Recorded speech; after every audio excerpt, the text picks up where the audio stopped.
bonsoir, nous tout les codes cette ici. Ça, bonsoir, c'est 1er novembre, avec l'année ensemble qui a fini, l'année qui a fini à d'un bout, 1er novembre 2021. Avec ça, nous, ça c'est parler franchement à sous télévision Calbas. Avec ça, c'est moi, Peter Rasaipa Isaac. Avec comme ça, nous allons stream live sur Facebook. Mais préparez cause autres puis oswea, nous allons show oswea. Nous allons stream live à sous Facebook. Dans mon cas, livre de fichier, mais nous pas dire ça. Nous allons Facebook avec slash Calabash TV.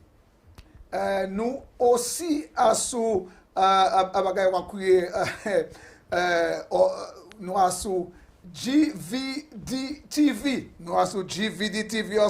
Somewhere nous avons côté quand même nous avons aussi ASU GVD TV. And I'm going to say that in English for you all guys to hear, or you all out there to hear. This is Peter Rasaipa Isaac tonight. This is fwanchman coming to you on Calabash Television. And tonight, this is the 1st of November, 1st of December, the last month of the year in 2021. And we're also streaming live on Facebook / Calabash TV, and we are also on GVD TV. Let's hear us now. Quand même, c'est mon amour, je voulais commencer sur l'épisode, car des autres bagailles ça fait voler, bon qui a volé bagaille moun sans moi qui a venir qualité manière actuellement. Yo ka venir c'est voler à quand tuer, yo ka battre moun, yo ka battre quoi moun, yo ka battre l'autre moun, yo ka voler bagaille moun et il sans moi nous pas ni pièce qualité réponse pour ces bagaille ça li présentement. Il sans moi bagaille ça ka venir en situation qu'on nous pas ça contrôler. Et qui ça nous ka faire? Nous une situation qu'on nous jani 64 moun qui ja tué moun en violence que bourreau a tué moun en Sainte-Lucie et nous pas savent qui ça nous ka faire nous pas tant plan à ce comment nous ka faire pour nous ça régler situation ça là pour nous ça mener descendre mener affaires criminel descendre comment nous ka faire ça nous jani gouvernement sous gouvernement donc qui dit yo ka mener criminel descendre yo ka mener descendre ça pas qu'on fait comme si depuis 2017 nous tenions plus haut niveau nous c'était 60 qui était plus haut niveau actuellement nous à 64 bon vérité ma quoi nous ka vle dire quoi nous ka aller pour 70 ça ka tout est dangereux pour Sainte-Lucie quoi est-ce que moun qui ministre qui est responsable pour sécurité Sainte-Lucie dans mon cas de conseil au pas savent là ni ministre qui est responsable pour ça quoi que Home Affairs ça c'est Virginia Albert comment qui est responsable il dit comme ça affaires sécurité nationale c'est un bagage en anglais oversight by the ministry of or the prime minister's office you know exactement nous ça comprendre massave est-ce ça comprendre ça massave mais c'est by ça c'est by qui nous ni pour joindre en résolution à ce ça fait crime comment nous agir crime dans cette Lucie comment nous faire mener les affaires crime dans descendre moi savent nous pas ça effacer crime entièrement moi savent ça mais moi savent nous ça joindre manière pour nous ça contrôler pour nous ça mener c'est ni moi plus bas parce que il présentement comment nous faire ça si la pas une situation si la pas une situation pas voler comment c'est physique à faire cette ici how the guns are getting here how these barrels of guns are getting into the country how guns are coming through our legal port of entry this is a serious problem c'est un problème qui sont physique à tuer pour nous en la douane nous comment nous ça do bout ça nous n'y a problème qui tout est sorti nous n'est pour jouer une manière pour arrêter ces jeunes monde là peut-être quoi dit yo pas ni travail ou quoi dit yo pas ni ci yo pas ni ça bagay pas ka travail mais est-ce que c'est ça qui a obligé mettre moun dans affaire crime en tant longtemps nous toutes les pauvres nous toutes pas même ni assez souliers pour nous ça mettre en pied nous toutes pas même ni assez bon hard pour nous te mettre nous toutes dans petit caillou soit en bois c'est match là nous regarde dormir là c'est match là qui fait un paillasse mat la paye à sec bagay comme ça. Mais nous pas tenir tellement crime comme ça. Actuellement, tout le monde a dormi à sous. For you, if you want a better word, double bed, triple bed, spring bed, go on. Cabane qui fait un de l'eau, water beds, and so on.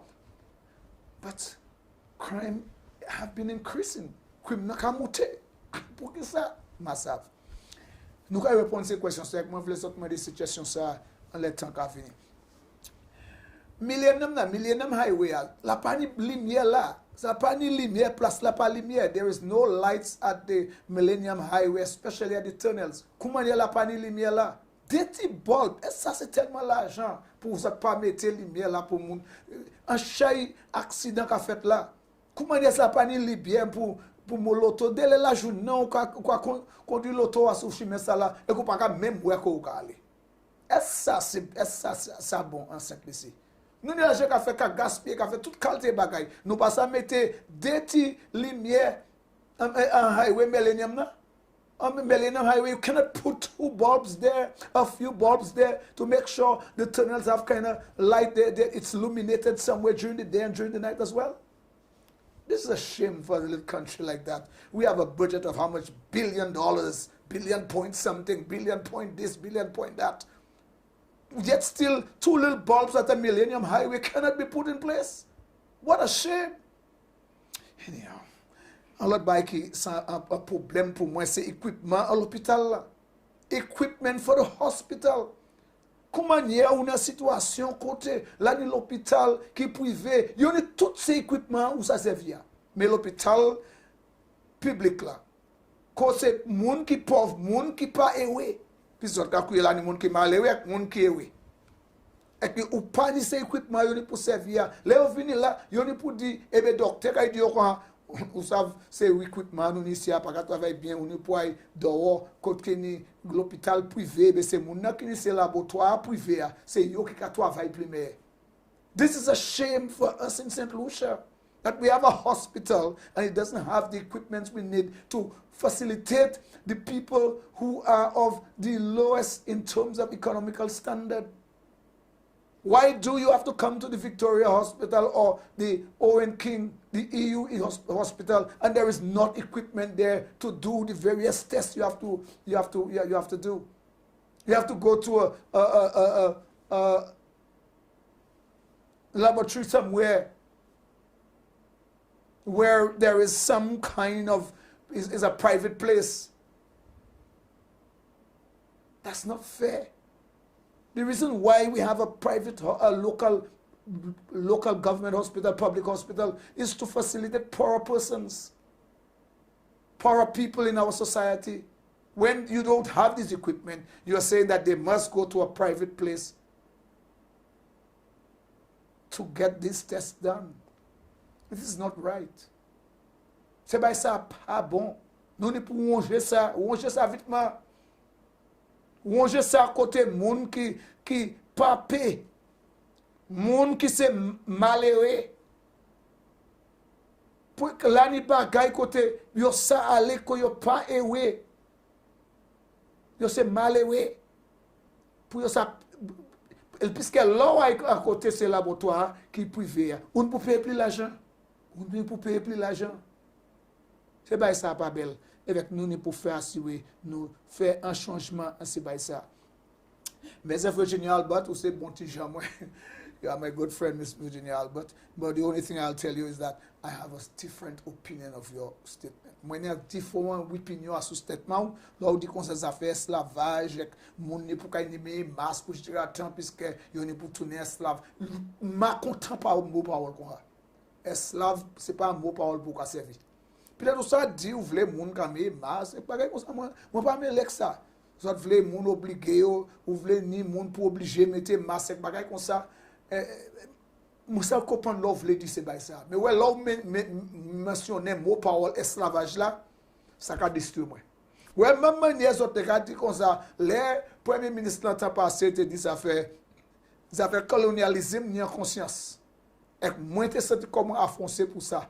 Même manière moi affoncer pourtant on a mentionné un mot parole esclavage. L'on a parlé ben nous et que ça moun qui ni couleur africain ou c'est descendant ou c'est des fois descendant africain et vous ka servi mot parole ça moi trouver ça a forcé moi bon ça c'est pour ça moi kaido moi c'est jamais et moi ça dit ça en anglais that you are my friend we are friends but the word slavery dealing with mask and all these things there should not be in your vocabulary in terms of talking about wearing masks, make it mandatory and all these things. It's okay. That's all right with me.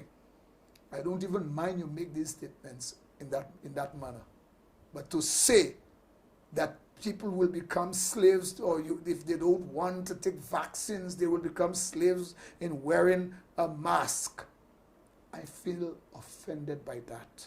In the same manner that you may feel I was offended by the statement that was made by the former Prime Minister that colonialism has a conscience, I was offended by that. And I'm offended by this statement today as well. Thank you very much. Well, Barbados is a republic today. There's a whole heap of brouhaha about Barbados being a republic, and it took the Prince Charles or whosoever from England to pass on the baton and so on and so forth. I don't know if it's much a big thing, because to me, reparation is a better thing for me to start to celebrate. Réparation primaire pour moi ça célébrer actuellement. Instead of just saying, just change something. This is just ceremonial to me. This is a ceremony that you're going through, republic and so on. But to me, the deeper issue here right now is reparation. What are you doing for us for all the sins of slavery? The transatlantic slavery, what are the compensation for our people? All the estates and all the people who are there was all, and they have everything, and we still don't have much. Our generation, our descendants, and we are not descendants of slaves, we are descendants of Africans. But we have our people who experience the transatlantic slavery. And therefore, what is the compensation for our pain? We are not the indigenous people of St. Lucia, but we were brought here into slavery. And as a result, we toil, sweat, we die, blood, sweat, and tears here in these countries.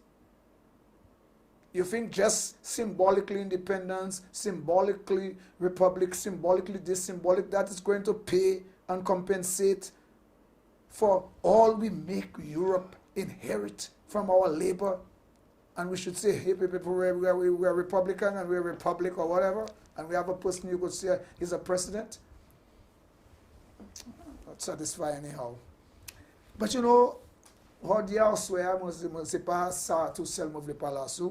Nous n'y a un monde ici qui c'est guest note, nous kai mene guest là en tout, and that is my guest tonight is Mr. Dominic Fede, Senator of the senator in our government, in the Senate, also the head of the opposition business in the Senate, Honorable Dominic Fede, who was also a Minister of Tourism, responsible for the COVID, at the time was, I think, the command center, and responsible for a number of things, but tourism was the main area that he had serious responsibility for, and also within the command center in St. Lucia, dealing with COVID-19 and all the other things to deal with it. I want to welcome tonight on fwanchman, Honorable Dominic Fede. Thank you very much, Ivo. It's good to see you after all these years. Yeah, thank you very much. So how you been doing? Very good, very good. Got some rest, spending a lot of time with family, friends, and doing a lot of things that, in politics you don't have the time to do. So I'm very, very good. Very relaxed, actually. Very relaxed. In terms of, you came into politics, and as soon as I know you from a while then, you were you're a journalist, very good journalist. You work with DBS and you work within the media, and you were doing the work where the media is supposed to be like the watchdog of our society and the politics of the country, and to make sure that you put people on their toes and ask the right questions in the interest of the populace. But now then you took the leap, and you took the leap into politics. It was rather surprising at the time, but it happened, and you want to sit. You became the MP for and Surrey Canaries. Surrey Canaries. You know, I'm still very, very humbled and honored to have done that.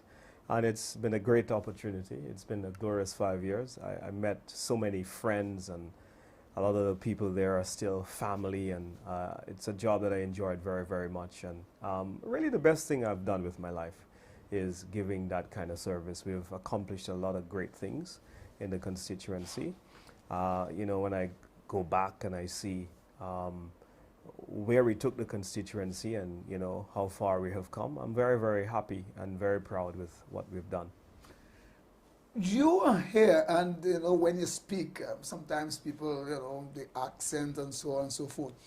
Do you have roots in St. Lucia? Like, Absolutely. My father is actually from Sisera. He was born there. And lots of family in St. Lucia. And we've been living here for quite a while. Yeah. You know, obviously, Dad traveled and worked and met my mom. She's the most beautiful, gorgeous woman. And she was in Guyana. And, you know, they were married for 40 years and made, you know, 4 wonderful children, of which I'm the eldest. So, yeah. And the reason why I asked this question is, you know, I saw something on social media and other places, people asking for, you know, it's time for them to get you out of St. Lucia and get out of the island or whatever, or deport you or whatever. But, you know, sometimes people forget the history between Guyana, St. Lucia, and so on. And a number of St. Lucians, you know, migrated to Guyana when things were kind of tough in St. Lucia at the time. And they went up there, and it was for you know, for the want or seeking a better way of life and so on.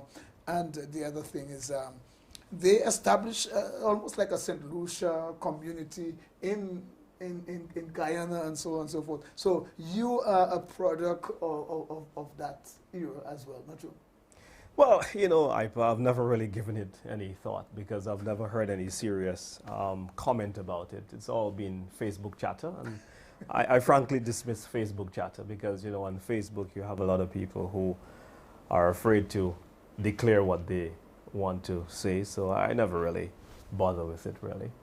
I'm very happy with who I am and very proud of who I am. And I see myself as a St. Lucian like no other. Yeah. You know, we're having this discussion at a time when a lot of people are choosing to have their babies overseas, actually. And what do you say to those St. Lucians who would have chosen to have children in the United States? Are they not St. Lucian? That's but, very, I mean, it's a very dynamic world. Yeah, although Trump really came out against that. I don't know if you remember, Trump said a lot of people are coming over in America and having babies just to give them that kind of, you know, sovereign status in America and so on. He wanted to stop that. I don't know if you remember that. I remember that very well. Donald Trump and so on. But outside of all of that, within the politics, and you became Minister of Tourism in St. Lucia, right? Yes, yes. And you felt like, how you felt being Minister of Tourism in St. Lucia, although you had not just a background, because I think your background is in journalism, but you work with a particular establishment in St. Lucia and so on. How you felt, you know, fitting in and being a Minister of Tourism in St. Lucia? Well, I had worked at that time for Sandals for about 15 years and, you know, learned quite a lot about the industry. And so it was an area that wasn't very foreign to me. I was quite familiar with it. And, you know, there were a lot of things that I saw within tourism that I felt that as a country we can do better. And I felt that I couldn't shake what I was feeling inside, and I wanted to do something about it. And I think that that was the biggest motivation to get into politics, is to really see how we can make St. Lucians earn more money from tourism, and how as a country we can develop more small businesses, how we can get small business people to know that they qualify just as big organizations for concessions, and how do we have a destination where we are more in charge of it rather than foreign investment. how do we bring our people along in this wonderful opportunity that tourism is? And how do we then rationalize the past, which can sometimes conflict with the racial overtones of tourism? So I heard you spoke a while ago about the reparations. And, you know, for a long time, I think that St. Lucia and the Caribbean, we've been struggling with this identity issue where we say, well, tourism is not service, it's servitude. And I wanted in some way, IPA, to make a contribution towards helping to clarify all of that and for us to come out of that history and to, out of that somehow to be a very, very great and vibrant people. In terms of your contribution in the tourism sector, the tourist sector as Minister of Tourism, how do you look at what you did? Some of the stands you took, and some of them were controversial, but you took the stands anyhow, and especially with COVID coming out, and you took some stands to open the country, to do things a certain kind of way. When you look back, how you see some of the decisions that you made earlier? I would rather you be the judge, but I think that, you know, when we came in, the total arrivals was 347,000. We broke every single record that there is to be broken in tourism. We took it to some 423,000 by the time I had left. We had more St. Lucians applying for concessions. We saw a mass boom in Airbnb, villas and apartments, and more involvement, more participation. Certainly we drove a lot of awareness. You saw St. Lucia more in major cities like New York and London and Toronto. We repositioned our marketing. We didn't become the fine print of other people's brands. We took St. Lucia and made that brand front and center. And today you go around and the brand is more recognizable in a lot more travel stakeholders, travel agencies, airlines. St. Lucia has gained that respect over that time, and that required some strategy, it required some investment, and it required a vision. We actually changed our brand position from Simply Beautiful to what it is today. And, you know, by doing that, I think we brought out the soul and other aspects of the destination. You know, very often the Caribbean is very guilty of promoting itself based on the old mode of sun, sand, and sea.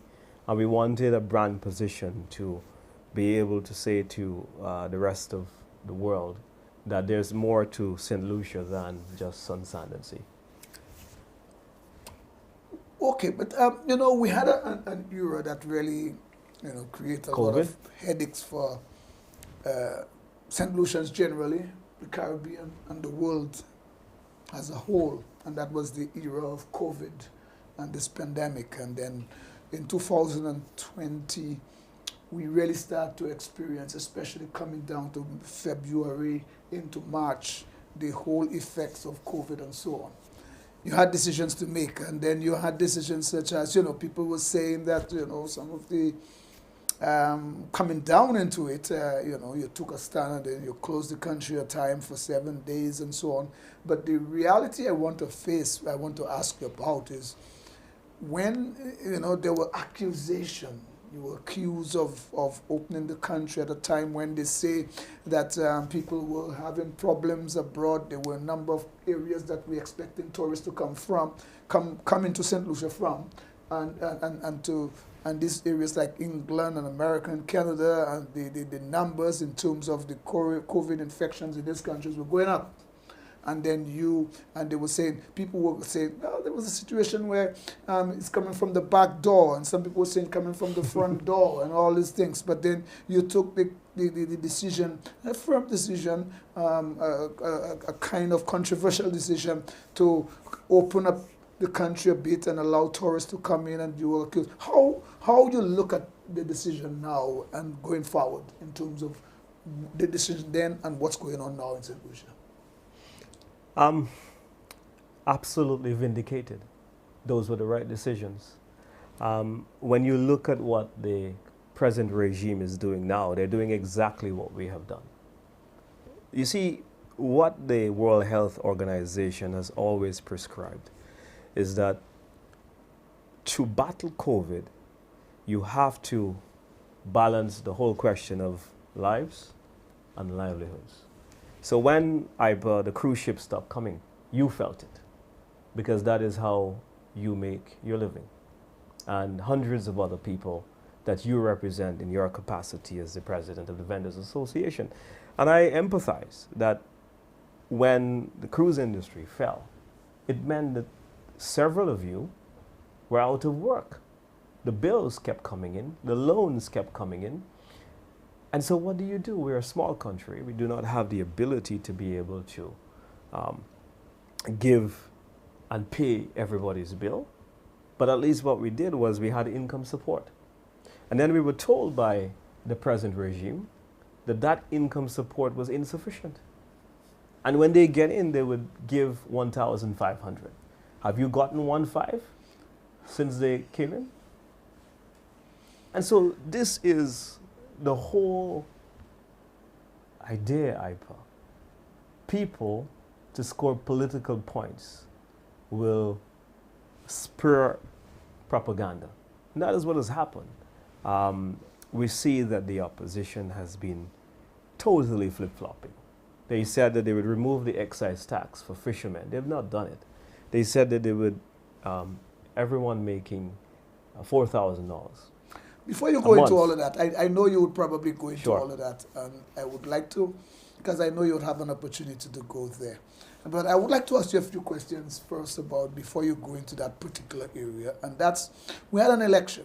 Yes. And then you lost the election. Did you envisage this loss? No, you did?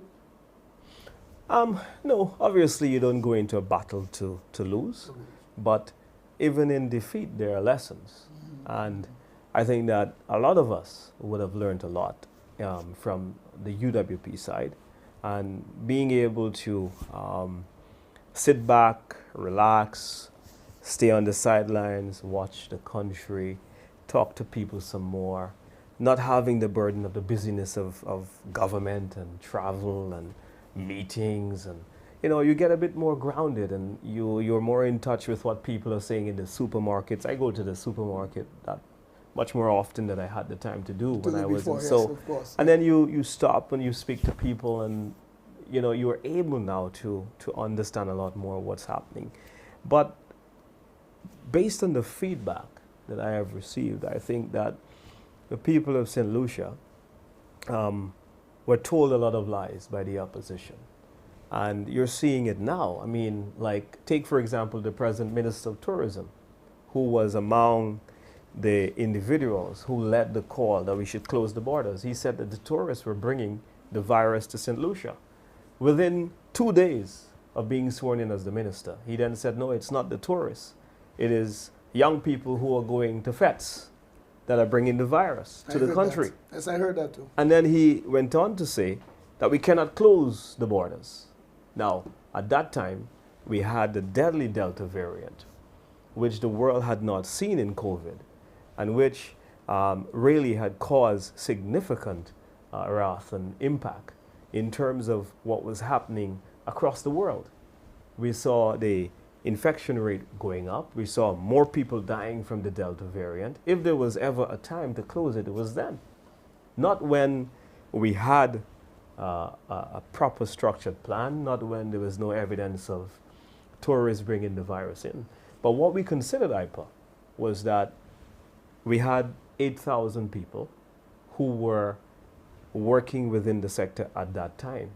And the 8,000 only represented some 50%, because about 16,000 people lost their jobs from within the sector. That's true. Correct. And the more that these people are unemployed, their bills went up, the banks called in on their loans, and it was a very, very, very difficult situation. So I go to sleep and go to bed very peaceful, knowing that whenever we had to make a decision, that it wasn't based on politics, but it was based on what was best for the people of St. Lucia. Sometimes those decisions were unpopular, like, for example, trying to curb the movement of people and having to close the bars, those were not easy decisions. That's true. Because I agree. we know there are thousands of people who depend on Yes, the bars, yes. bars and vending of alcohol so that they can live. And then they you were not apologetic about what you did because you thought that you did the right thing. Many more could have died. Yes. And you notice that when this government came in, I'll give you one statistic on the management of COVID. We had about 88 deaths on June 26th. Less than 100, yes. In 2 months, we got to over 250. So what it took our administration in a year and a half to preside over in the number of people that died, we saw almost 200 people dying from COVID in 2 months of the mismanagement of this administration of COVID. Because you see, with COVID, you cannot play politics. You have to do what is right by the people's health. And the political science should be the last science you consider. So when the Prime Minister said that he was waiting on the science, he was talking about the political science. But we were always concerned about the health science and the economic science, people's jobs, people's work, people's businesses, and people's health. We didn't communicate that well enough, and so we lost the election. That's why I was coming to my other question, in the sense that despite, you know, as you put it, you know, some of the information that was brought out in terms of the accusations and of corruption and other things of that sort from the opposition, what do you think, in your looking at your internal situation within your party, do you think that there is something that you probably didn't do, should have done, or there are some things that you all didn't do a good job at in terms of public relations and other things like that? All these things could attributed to you losing the last general election. Well, I mean, hindsight is a hell of a thing, and you know, looking back now, you could see with your own two eyes. We had some people who were not necessarily within our camp, that wasn't of integrity and wasn't always telling us the truth, and wasn't always making decisions in the best interests of our government. We had some people who were fighting against the government from within its very heart. And how do you manage a country, a house? A house divided will always fall. That's very nice. I find you put it good anyhow. The next one I want to ask you is, before I go into another serious question I want to ask you is, for the UWP administration, I mean, I hear people talking, it's time they change the name, this time they did this, the era of Sir John has gone, and the era this, you find the Comptons have put on red shirts, and some of the relatives of Sir John has put on red shirts, and so on and so forth, and people are saying, where's the UWP going? What do you think, where you think the UWP is going from here? Well, I can tell you the UWP is still very, very strong, make no mistake about that. I don't think any of us should be blinded by what has happened on June 26. These things happen. The UWP has rebounded from worse defeats, or a worse defeat than this one. Back in 1979. 1979, yes. 1997, sorry. Let's go back to 79. Oh, 79, okay. The count was 12-5. Yeah, yes. UWP's disfavor. And in 1997, it was 16-1. 16-1. And we rebounded. And in 5 short years, had the alliance worked, then you would have seen a complete turnaround in the country. Correct. But the opposition was very disorganized. Disorganized at the time. There are about 5 seats where there are razor-thin margins. And then there's another seat where, like the Mikud seat, for example, where we have a historical advantage. Yes. So when you take into account that, you know, incumbents always lose ground because you have to make decisions to govern the country, and you will always, it's difficult to please everyone. And you know, from the day you win an election, there's always going to be someone you forgot to invite to the swearing in, or there's always going to be someone who felt that Yeah. at the swearing-in ceremony. IPA should yes. not have been in the front Should be row. there, yes, of course. Or IPA might think, well, you know, my contract isn't large enough. So it's a very difficult thing for political parties to be able to Did you govern. see, like for example, as you just mentioned, Miku North, and Castries South is. Did you see? Did anyone? In fact, I don't even know if anyone saw that. But did you think No, anyone absolutely not. No, saw? Nobody saw that. no, Nobody saw that. yeah. I don't even think I'm really a person who do some predictions sometimes of elections and so on, but I didn't see that one at all. But anyhow, I want to go to another question. I think I was asked that I should ask, and this is the one that it's kind of vexing. It's a vexing question. It's a question that people are really asking. People are saying that the WHO and the CDC and the Food and Drug Administration, the FDA, and so on, they support vaccines and they support them, whether it's for trial basis or whatever, but they approve them one way or the other. That's okay. People are saying, what are the arrangements, or is the arrangement, if there are, in terms of these vaccines? Because we are hearing, people are saying that they're hearing that Pfizer, AstraZeneca, and all these big persons who are producing these vaccines are making billions. We are hearing that these vaccines are given to us, the populace, freely. We're hearing where people are getting vaccines, where they get vaccines, like Barbados gets some, they give St. Lucia a few, Dominica got some, they give St. Lucia a few, Grenada got some, St. Lucia got some, they give a few islands, a few of them, and so on and so forth. Whether the few is a couple thousand, that's not the question. The question is, what is really the arrangement for us with these vaccines in terms of we getting them? Are we paying for them? Is it we just getting them? Is there a special arrangement the way we receive these vaccines? Can we get from you? And I'm sure if you give me an answer, it's going to redound to what the present administration and the arrangement that has been there from your era to this present moment. Well, you know, one of the things you have to consider, IPA, was that you had a virus and you had millions of people all over the world that suffered the wrath of this global pandemic. And in the earlier stages of the virus, you had no vaccines. In fact, the science went and we developed vaccines over time.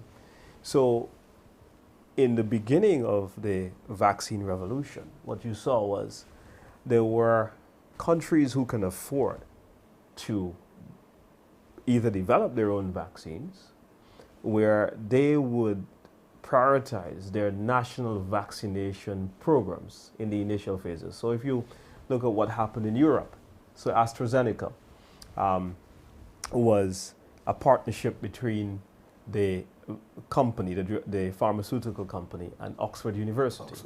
But this was piloted by the UK government, and they developed that vaccine. And so you saw, for example, when they were asked by the rest of Europe whether they would allow the patent to be spread around the rest of Europe, the answer was no. They were prioritizing their vaccine program. Now, by doing that, what you saw was that vaccines became very scarce. But countries needed them very badly. So you had, on the one hand, the UK, which really piloted ahead, and then you had the Americans with their brands that really got out of the blocks, as you say, quick enough. It's a different era now. Over 50-something% of Americans are vaccinated. The UK, I think, should be close to herd immunity, if not. And so it's a different era. There have been other countries that have developed their own. So they're a lot more available today than they were, let's say 2 years ago, or let's say a year and a half ago. And so countries are now more readily to donate to the various alliances that have been made possible through COVAX, and there was an Indian alliance, and the Americans have their own program where they're donating millions worldwide. They're looking The early, So it's a whole complex requirement. So the early where they age look at things- your country's wealth and your ability to purchase vaccines and your population and the COVID situation in your country. You don't just get vaccines readily available for free. Those decisions are made on a number of different criteria. So we actually are paying for these vaccines. That's what you're saying. Well, you wouldn't. Some are for free through different programs. I remember when we were in government, it took a long time to get the vaccines from the WHO. And, you know, the Ministry of Health were getting messages to say that the vaccines are coming, and there were delays, and as well, the scarcity of vaccines, and as well you still do have a logistic crisis, a shipping situation around the world. And that's why we're seeing the prices of goods going up in the supermarket. So we must ensure that we understand what's happening in the world, because what happens in the world affects us. Okay. So when Tedros, this is the head of the WHO, is saying that they're holding vaccines, you know, and small vulnerable countries are not able to get vaccines and so on. Are we in that kind of group? Yeah, I don't know. I don't know about our inventory now, whether we have enough to vaccinate the entire population. That would be a very important question that the health authorities. But you authorities don't know would need anything to about answer. the arrangement with vaccine. Like to say, for example, we have an arrangement where we are just getting vaccines, whether we're getting them free or we have to pay for them. And we know the issue of trying to get vaccines from Maloney, I think was the guy, or the Barbadian guy. Yes, and yes. So on and so forth. But you have to understand that was a different time. That was a long time ago. And it's different now, where there's a lot of trepidation about vaccines, and you would have some surplus in inventory when you compare supply versus demand. But however, when the deal was struck between Maloney and our administration, it's a long time ago, and you had to try your best to get ahead of the pack, because if you go back and you look at the news... So you're saying by that time we couldn't get vaccine on a donation basis, no? You could, but not enough. Not enough. Okay. If you went back and you look at what in the first vaccines the Caribbean got from the Indian Alliance. From the Indian Alliance, yeah. Do you remember how many yes. Dominica got? Yeah, Dominica got, I can't remember exactly, but... 20-something thousand for a population of 100,000. Yes. Yeah. Yeah, and St. Lucia got Right. a few. Barbados got some, they give St. Lucia a few. Correct. And so on. What we'll do now is that we will take a short break, and we will be back with you after the short break. Thank you very much.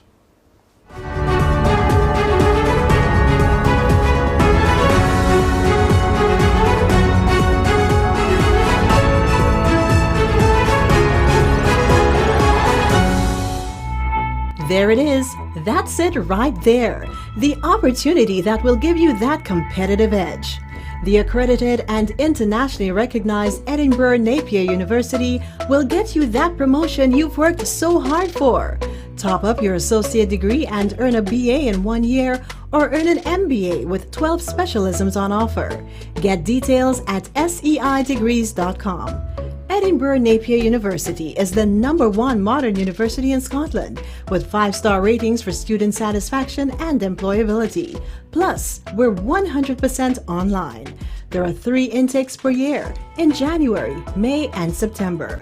Visit our regional site at seidegrees.com and fast-track your career to the future you deserve.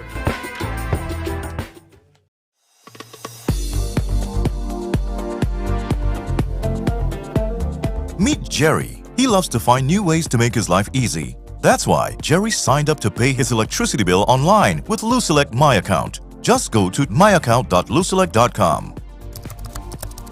Scroll down to log in your details. Enter your requested username and password, plus a security question with an answer that will help you retrieve your password if you lose it. Next, sign up for e-billing. Next, scroll down and enter your personal information.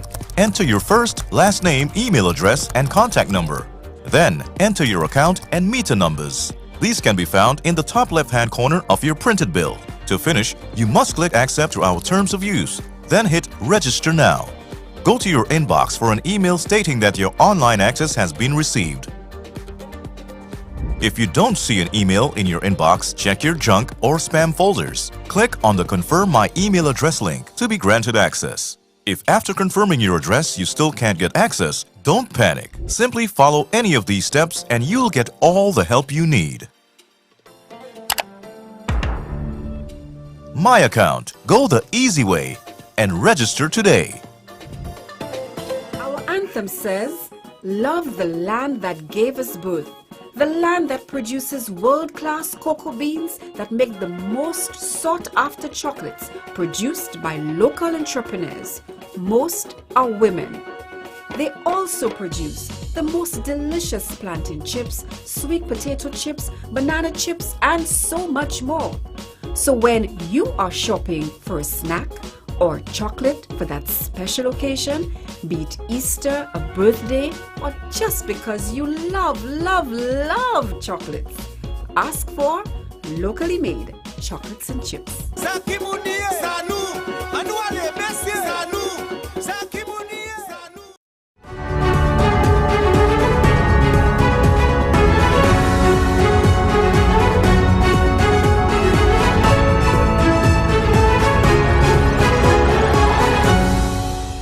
Money. Yes, welcome back to fwanchman. This is me, Ras Iper. This is Calabash Television, and as you know, my guest here tonight is Honorable Dominic Fede, Senator, leader of the opposition business in the House, in the Senate.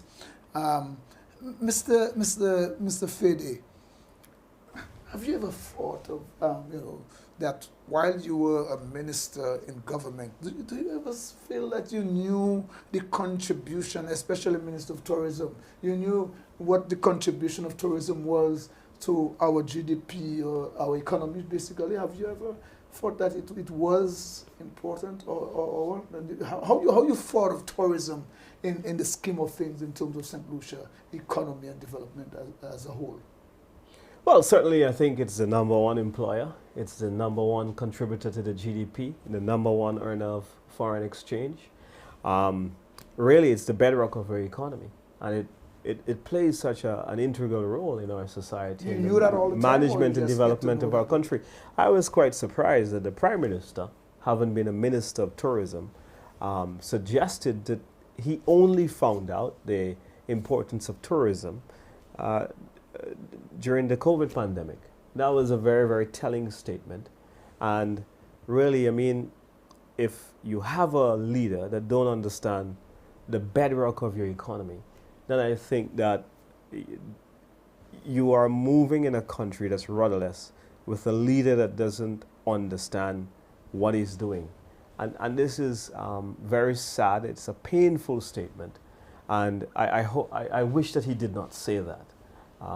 Because really, I think for a long time now, we've all appreciated that tourism is the #1 sector.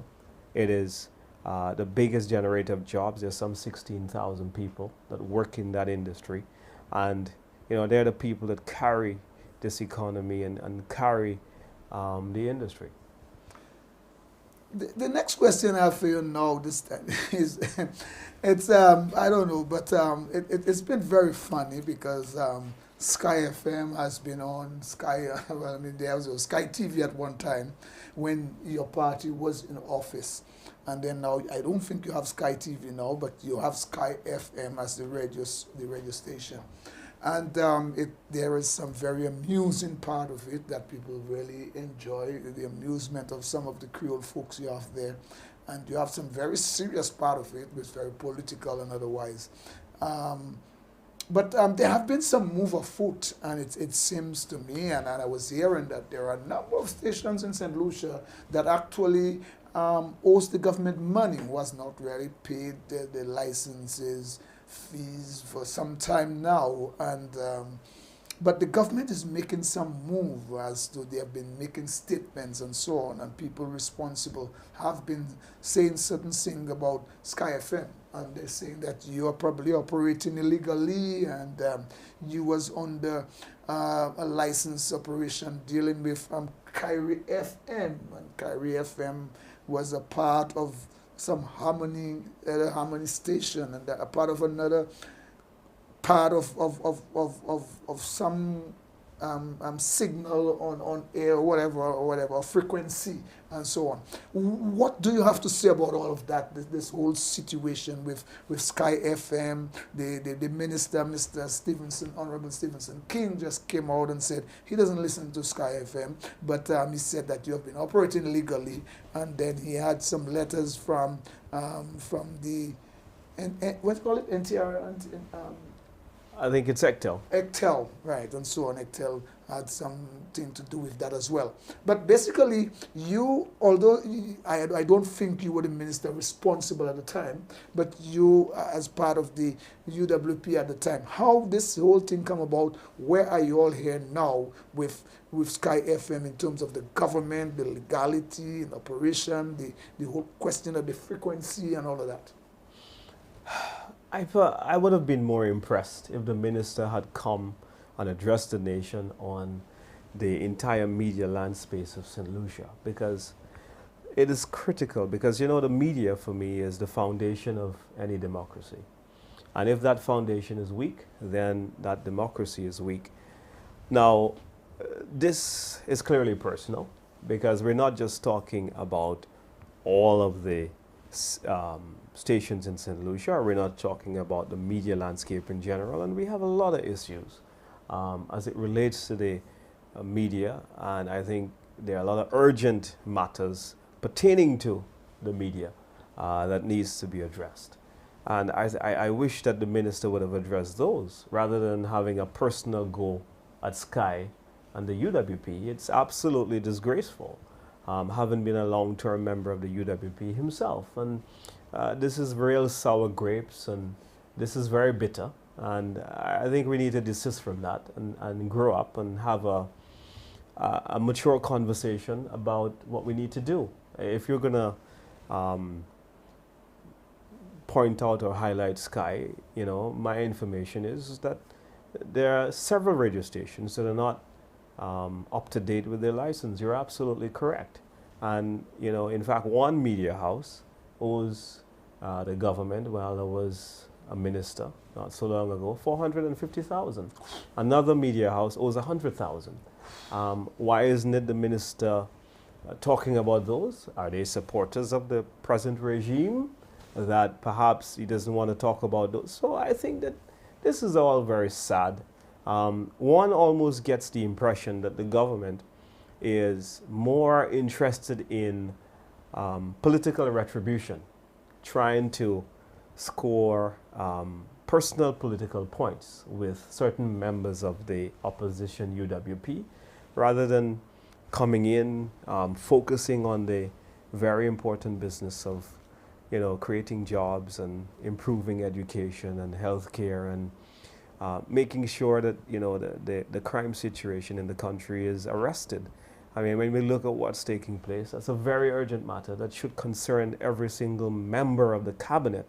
And I hear your cry, which is a frustrating cry. And I heard the frustration in your voice, Ipa, because a lot of people in this country are not feeling safe. Gun violence has just gone through the roof. And the number of homicides that we continue to see, it's untenable. And I think that what has to happen is that we need to then go and fix these problems. We have bigger problems than Sky FM.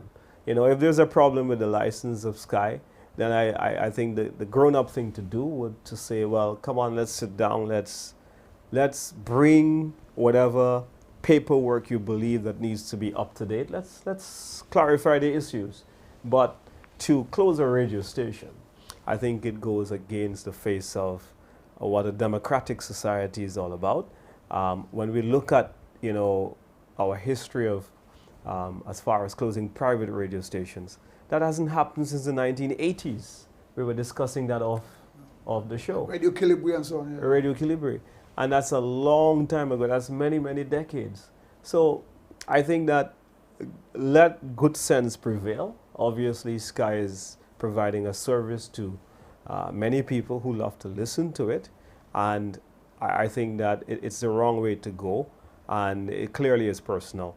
And it clearly is political victimization. And it doesn't solve a lot of the problems that we have. In fact, when you're going to muzzle the voice of the media, you're creating a dictatorship. You must allow the media to thrive. You must allow, there's a reason why we didn't shut down those radio stations. I mean, a lot of them were anti-government. And some of the popular anti-government shows that you know are broadcast via those stations. And we never attempted to shut them down.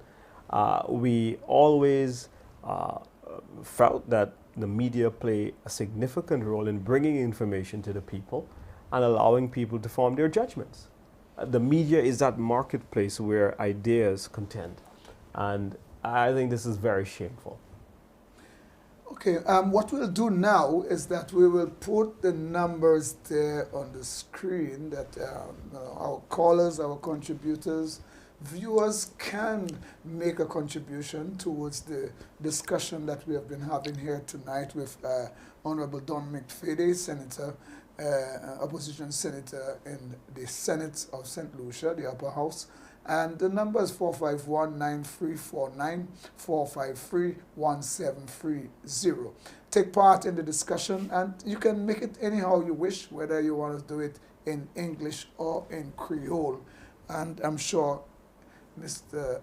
Honorable Don McFadden, if he doesn't understand everything you're saying in Creole, we will find a way to convey your question or your comment to him as well as you guys know what I'm talking about.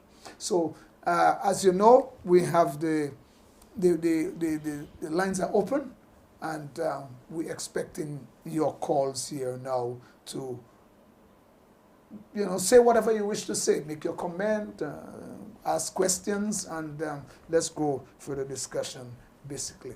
I want to tell my producer, our monitor is probably off now, so there is something that probably he can do about it in terms of looking. Caller come in. Caller come in. Antwe? Yeah, hello, good night. Yeah, good night. I'm calling from Ancillary. From where? Ancillary. Ancillary, yes. Well, that's somebody from your former constituency. Can't hear. You hearing anything? Someone, it's not on. It's not on yet. It's not. Yeah, that's it. Yeah. Are you hearing anything now? You hearing? No. You're not hearing anything? No. Okay. So, caller, say what you say. I'm going to say it to my guest. I'm very concerned. I'm very concerned about the small hotel and the big bar that is being built in Ancillary. You're concerned about the what? The bar, the beach bar? Small hotel by the waterfront. The small hotel at the beach bar in Ancillary. Yeah. And the small hotel. The small hotel. What are you concerned about with the small hotel and the beach bars? Who is the owner of the hotel? Who's the owner of the hotel? And the beach bar? It is government. I don't know if it's government property. Who's the owner of the hotel shareholder? and the beach bar in Ancillary? The government of St. Lucia has been absolutely clear. The facility was made so that Ancillary can be elevated. I mean, I don't know if the caller is still talking to you, or is it my turn? The caller is listening. Okay. Go ahead. Yeah. I mean, if you look at any place in the world, any great city that you know today, you would know, Ipa, that, it is giving that place a start, a springboard. When you look at Ancillary, it's got tremendous tourism potential. And we thought that one of the strongest product for village tourism is ancillary, and still is. And so what we wanted to do was to make sure that we give ancillary the infrastructure so that you can begin to see the development of a tourism industry. So we started with the construction of a mini hotel. We started the renovation of the fish fry building, Government of St. Lucia. Then we started with there's a beautiful restaurant on the waterfront. Because what existed before, a laundry on the beach with a septic tank, that was an environmental hazard. Then a dormant community center building that was there, nothing was happening. In the location of the mini hotel, it was a police station that didn't operate for I don't know how many years, maybe 20 years, as long as that. And so what we tried to do was to try to elevate the economy in ancillary and try to create jobs. Now, in the same way that you build a factory shell and you rent the shell out to someone to come and to put a factory, we said that we're going to build tourism infrastructure, restaurants, hotels, so that people can come and manage those hotels. You know, if you look at what happens with the Marriott and what happens with a lot of the brands around the world, they don't necessarily own those brands, but they come and they would sign a management contract so that you can then have a great partnership between you, the investor, that's putting the infrastructure. Are you still there? Right. Putting the infrastructure in. But what that does then, it then allows a real sustainable economy to go forward. Now, what I think that the Labour Party has done to places like ancillary is a tremendous disservice in that they come and the only economic solution is the STEP program. And you must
Meet Jerry. He loves to find new ways to make his life easy. That's why Jerry signed up to pay his electricity bill online with Luselect My Account. Just go to myaccount.luselect.com. Scroll down to log in your details.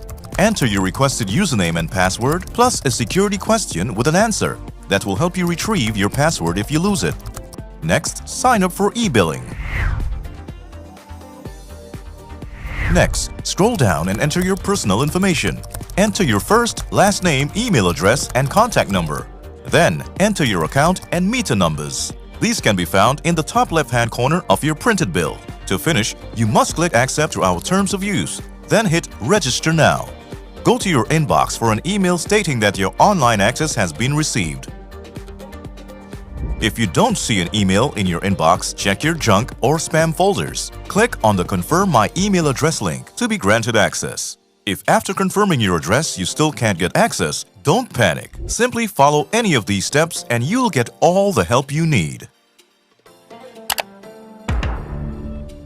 My Account. Go the easy way and register today.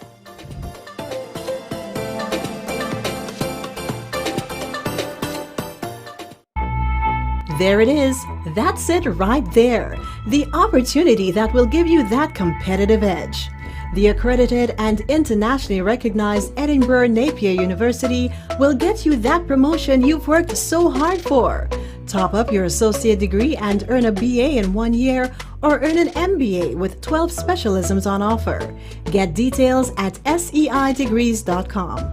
Edinburgh Napier University is the #1 modern university in Scotland, with 5-star ratings for student satisfaction and employability. Plus, we're 100% online. There are 3 intakes per year in January, May, and September. Visit our regional site at seidegrees.com and fast-track your career to the future you deserve.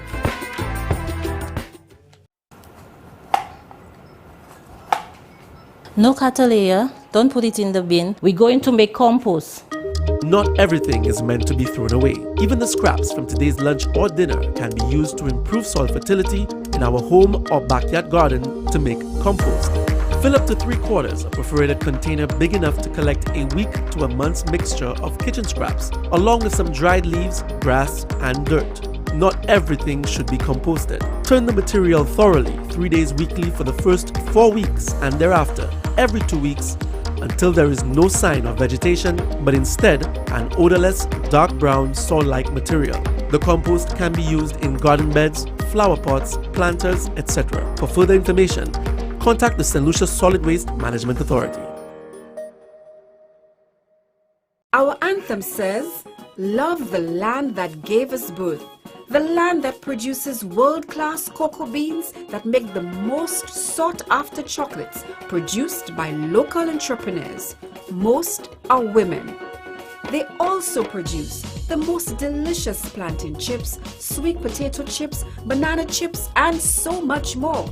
So when you are shopping for a snack or chocolate for that special occasion, be it Easter, a birthday, or just because you love chocolates, ask for locally made chocolates and chips.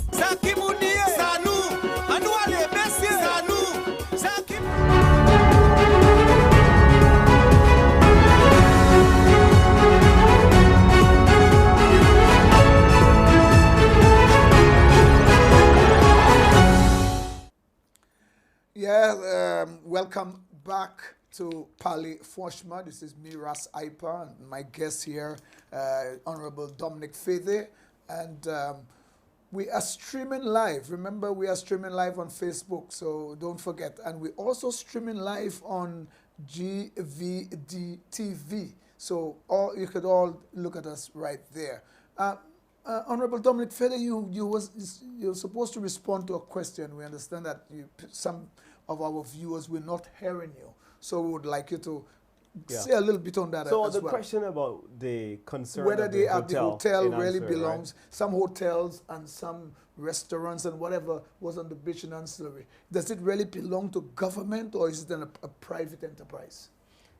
I think this is a fantastic opportunity for Ancillary. It belongs to the government of St. Lucia. And what we're really doing is we are making sure. Well, just a minute. that Hold your thought, Honorable. Caller, come in, please. Bonsoir, monsieur Haifa. Bonsoir, monsieur. Comment ça va? Moi bien aussi. Oui, ok. Avec bonsoir pour comparer lui là, bonsoir. He say good night to you. Oh, bonsoir. Bonsoir. Oui. Bon, tout à l'heure, il dit, pas de gâteau, cola. So, je passe aussi gâteau. Are you hearing him now? There's a big echo, but yeah, carry on. Ok, je voulais demander, est-ce que tu savent que Sky FM a opéré sa licence illégalement? Did you know that Sky FM was operating without a license and illegally? No. I'm not sure that that's true. We've just heard a claim by a certain minister. I haven't seen anything that's conclusive. I mean, a lot of the statements that we've heard are from politicians who are motivated with their own personal agendas. And I'm not going to take anything that has come from, what I've heard, those personalities. So they have to present the public with the facts. The information I'm getting suggests differently, but it would be good to see what happens in the final analysis. But this is all very, very interesting. It is clear that this is a personal attack. Ou n'y a l'autre question, Kola? Non, mais je pas que monsieur a dit ça qu'il a vu. Non, il dit comme ça, non, monsieur a dit qu'on a. Ou m'a dit en question. C'est Excel qui a mis ça dehors. Ou m'a dit en question, il répond question. Il dit comme ça, il pas quoi question, c'est en question côté qui la vérité, il dit comme ça, il pas assuré, il pas quoi. Yo opposé sans licence. Alors, ça regarde là, Excel m'a dit. He's asking you if you're saying that Ectel is a liar. I haven't seen a statement from Ectel. Il peut pas statement Ectel. Okay, Kola. Oui, il peut pas statement Ectel. Okay, nous checker ça toujours Kola. Have you seen a statement from Ectel? Personne dit, yo dit pour personne pour qu'on statement Ectel. Merci un peu, copain. Nous parler encore. Merci. Nous ni l'autre monde 48. Yes, good night. Okay, bonsoir. Right. Call out way, l'autre call out way. Yeah, good night, Ipa. Good night, my friend. How you doing? I'm good, my brother. Yeah, man. Yes, go ahead. Good night, Mr. And say good night to our former Freddy. Minister of Tourism. Yeah, past Minister of Tourism. Good night, sir. Yeah. Anything, sir? It looked like you're not heading to But it's bed. okay, you tell me. Okay. He's saying you good night and he's saying good night evening, to sir. Good evening. Yes, Mr. Fede. you. Still not here? One of a gentleman asked you a statement a few minutes back, and you said that the minister, directly what you're saying, the minister of communications and work is not saying the truth. That is the answer. That is the answer. He said, that I'm are you getting saying from that the minister is not saying the truth, or are you just suggesting that? Are you sure that the minister? Well, I would like to, what I'm saying, I would like to see all the facts before I can form a conclusive opinion. I don't think the minister would just come remain out unimpressed until and make a I would statement like that. to That is have one. seen from the He minister. said he Another doesn't thing, think the minister just come out just to make a statement. He think the minister probably may know what he's saying. Okay, well, let the minister put out the information and provide all the documents Yes. to show. But another thing- caller, can I ask you, have you seen anything from Ectel? I have not seen anything from Excel, but I Or you only heard from the minister? from the minister.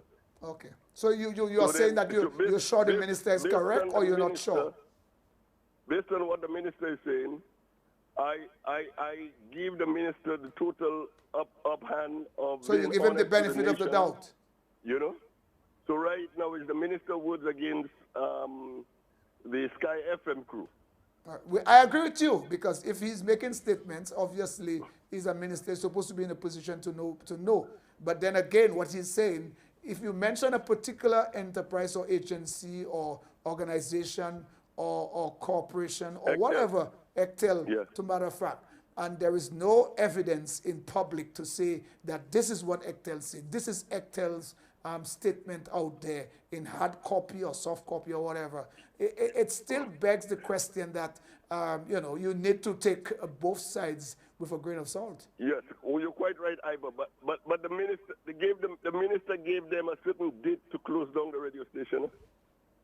Right? He said the minister gave us a date to close It's the a radio station that I really enjoy listening to. The question that remains It's a radio station, honestly. very, very large I here enjoy- now, caller, is that He's also saying why- that's the station he likes, he enjoys listening why, to it, but let's go. why doesn't the minister come out and also name all the other stations who are in breach or who are not up to date? I can tell you that from my experience, So there's you say one he only station named one station? that owes up to 450,000. There's another station that owes the government 100,000. Is it because that these stations are sympathizers of the current administration that the minister selects which station he's going to name and shame? I find the whole thing farcical and laughable. I think that the media is a bedrock of our democracy. And what we would want to do is to make sure that if we're going to regulate the media landscape, what we should try to do is to ask any media house that if there's a problem, let's bring the problems up to date. But to close a station down, I think it's going extremely far. Well, because really and truly, if you want to close, you would have to close a number of radio stations down for those that are not for those that are operating illegally. Because I can tell you in St. Lucia, there's several that are operating illegally. So if the minister wants to go and play that route, there's going to be a lot of TV stations and radio stations we'd have to close. And I'm sorry if I spoke over the caller, but I'm not. No, I don't think. I think we think. But there's a call online. Caller. Again, what the caller also said that he really enjoys Sky FM. He does. The Sky FM. We'll have to take another break again. It seems tonight I don't know what's going on with us, but we'll take a break again anyway.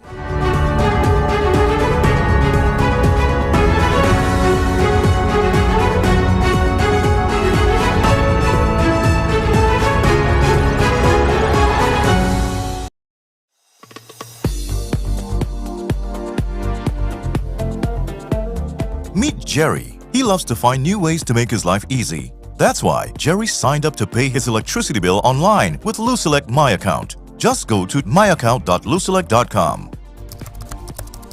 Scroll down to log in your details.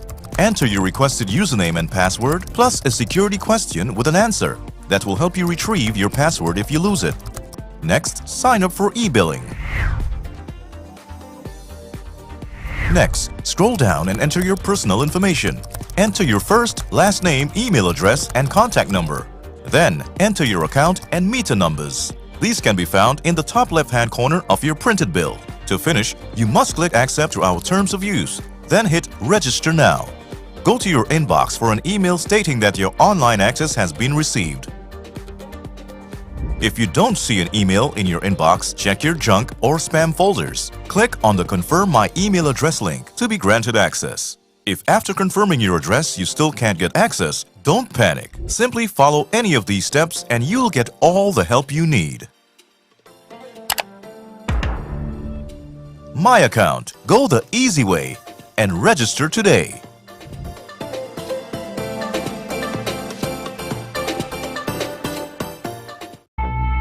There it is. That's it right there. The opportunity that will give you that competitive edge. The accredited and internationally recognized Edinburgh Napier University will get you that promotion you've worked so hard for. Top up your associate degree and earn a BA in 1 year, or earn an MBA with 12 specialisms on offer. Get details at seidegrees.com. Edinburgh Napier University is the #1 modern university in Scotland, with 5-star ratings for student satisfaction and employability. Plus, we're 100% online. There are 3 intakes per year in January, May, and September. Visit our regional site at seidegrees.com and fast-track your career to the future you deserve.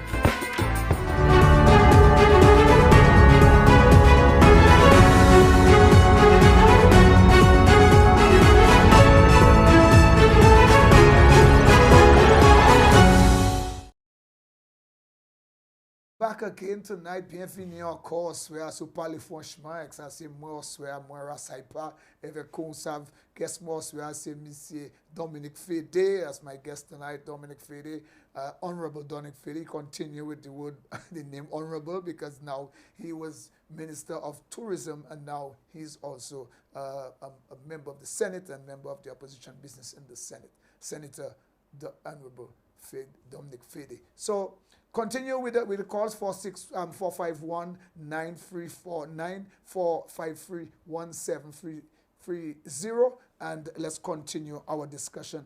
A caller online, let's go, caller. Come. Caller, Atway, come in, caller. Good night.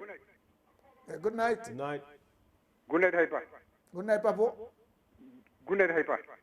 Good night, Papo. Good night. Papa, tourne volume television. Turn down the volume of your television a bit. Go ahead. Go ahead, caller. Tourne volume television, descend. Turn the volume of your television down. Good night. Good night. Go ahead. Good night. Good night. Good night. Good night. Good night. Go ahead. Go ahead, caller. Don't worry. Go ahead. This is talk. I kikimonoti Mr. Saunila. Monsieur, no, you say Monsieur Dominic Fede. Mr. Dominic Fede. C'est lui qui était ministre of Tourism. Oh, Monsieur okay. Dominic Fede, oui. All right. Well, Sapa Dominic Fede gila. Sapa Dominic Fede gila. Comment qu'il a? Ça c'est Timbal Kabit Guyana gila. Non pas parler de ça, imagine ça. S'il vous plaît, pas faire ce que je dis ça. Ou est-ce qu'on a couillé pour comme ça, couillé avec respect. Call with respect. Nous pas de temps pour ce ça. Quand même, you were saying about this hotel on the beach in Ancillary. How that really goes? Well, it's in the village. The caller was asking whether it belonged to it's a private enterprise or no, it belongs to the government of St. Lucia. But okay. What we're doing is putting in the infrastructure, taking the lead, and showing the private sector a vision for village tourism. And we're hoping that out of this will come many more small businesses that will see the vision and then invest. And, hold your point there. To bring up ancillary hold that and, point. And develop the caller, Atwe, bonsoir. Good night, caller. Come in. Bonsoir. Bonsoir, Babu. And how are you doing? Not too bad, fine, thank you. And say hello to my guest. I have a question to Fede. Yeah. Say hello to him, say good night to him, yes. Good night, Mr. Fede. Good night. I would like to know what is the difference between Radio St. Lucia and the other radio station. Which one? What also? Sky FM? Yes, Sky FM. The difference between Radio St. Lucia and Sky FM? Radio St. Lucia, that was very important. And as we close Sky FM... That's your question? That's your question to my guest? Yeah. Okay, thank you very much. We appreciate your call. My guest will answer. Yeah, thanks for that, caller. I think that the difference is really clear. When you look at Sky FM, it's a private entity. Radio St. Lucia was a public entity, and so therefore, the government would have taken a policy position on its own broadcasting aspirations or situation, and to say, well, when Radio St. Lucia was founded, we didn't have as many television stations, and we didn't have as many radio stations, and you know, the internet didn't play as much a role in terms of dissemination of information. So there wasn't a need for the taxpayers of the state to continue carrying and having this burden, because people have access to so many other choices to get information from. What happened and COVID intervened was that we were going to combine Radio St. Lucia with GIS, so that you would have had a simulcast, so you would have had the two entities operating side by side. But Radio St. Lucia, you must remember, couldn't pay the NIC benefits to its staff. It couldn't pay its taxes. It couldn't do a lot of different things. But Sky FM, it's a private entity, and what governments should not do is to come to strangle private enterprises and try to muzzle private media. That is a fundamental difference. Thank you very much, sir. Caller Antwe, bonsoir. Come in, caller. Hello. Yeah, caller. Go ahead. Bonsoir, Iba. Bonsoir, Bapo. Comment ça y est? Bonsoir, Fede. Bonsoir. Iba. Oui. Let me tell you something. Mm-hmm. You see, Dominic Fede, you see all the crime that's going on there now? All the crime that's going on there is Shasnaya causing it. Don't bother talk them things there. Caller, we'll talk to you later. You must come and talk some sense. How you mean, who causes crime in a country? I mean, nobody causes crime. This doesn't make much sense. I mean, just leave that alone. Next caller. Caller that way. Yeah, Ipa. Yes, good night, sir. My caller cut off. Yeah, I remember. I realized that. Yes. Go ahead. One of the things I want to tell you was saying you was going. Mr. Fidi. You was about to say how you enjoy Sky FM. So go ahead from there. Yes, I listen to Sky FM every afternoon, every evening, and I listen to all the talk shows that going on through the day. I spend my time in my radio, in my vehicle. I move around. Sky FM. I'm in the United States. I listen to them same speed. But one of the things I will tell you, the very same people that we flush is the very same people we need to win an election. You need people. You need to be there and listen to the opinions of people, Mr. Fidi.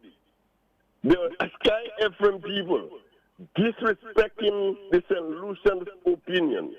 Once you not for them, they tell you, do not call that radio station. You must not. If a man do not disrespect you or do disrespect the government or the individuals they're referring to, let them speak out. Let them make the point through. But when you're going to tell a man,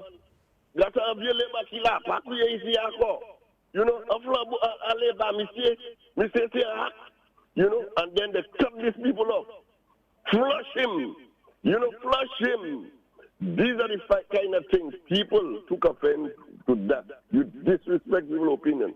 One time I was listening to the Sky FM radio station, and I parked right by the airport at 1 o'clock in the afternoon. And I heard a Sky FM member, a United Workers member, calling the station and telling the people, this man is in Bannon, that he have the store. I want you to shut him down. Because I had a different opinion to them. But Shasney never did that. But it's the people that was around Shasney that caused Shasney to lose the election. The people that was not listening to the people. Because you cannot disrespect a man's opinion, Mr. Fede. Everybody, the smallest man on the street, you give him a hearing. He might not tell you what you want to hear. You might not tell you what you feel pleased with. But you listen to him, Mr. Fede. The people are supposed to listen to the people. And then go back and tell the bosses, boy, sir, I heard this. And I heard the man wasn't happy with that. And this person was not happy. And then you do your crash course. You turn around. You work with it. You meet up with the people that is complaining about certain things, that's complaining about certain things, and you work it out with them. All right. But when you come, you say, flush this man, you know. Well, it's not all, caller, you have to be fair too. Not all the announcers on Sky FM does that. So, I mean, if people call in and say to flush people out, and if a few announcers are saying, and there are persons who are calling to disrespect people. And there are people who are calling and disrespecting people on Sky FM. I've heard them too. And sometimes you have to. Now, that's why I said, if you're disrespecting the people on the station, if you're disrespecting the people, cut them out. It's so just like you have to strike a balance with that. You try to disrespect Mr. Fede. Yeah. You tell them you don't tolerate that. You don't tolerate that. Yeah. Okay, thank you very much, caller. I appreciate it. Yes. Okay. Okay. All right. Yeah, man. Take care. All right. Thanks. And as continue with the caller, come in, caller, Antwe bonsoir. Caller, Antwe bonsoir. The colleague's gone. You could continue on because I know you want to really. Caller, Antwe bonsoir. Come in, caller. Bonsoir. Bonsoir, papa. Bonsoir, monsieur Hyper. Oui, bonsoir. Continuez. Dis ça encore, il y a parlé, paps. Bonsoir pour monsieur Fede. Bonsoir. Mr. Hyper, when somebody coming to your show, how they do? You request, you invite them, or they request to be on your show? Why that have to be a question that you're asking, sir? Hello? You see, because we have a guest tonight. Do you have a question for our guest? No, but I asked a question. I don't think this is important tonight. But Tonight you don't know if I want to come on your show, so I'm asking you a question. No, well, you know something? I have a number, and you could call my number. I have a number. Okay, good night, good night. Okay. 485. Yeah, good night. Let me get another call, another caller.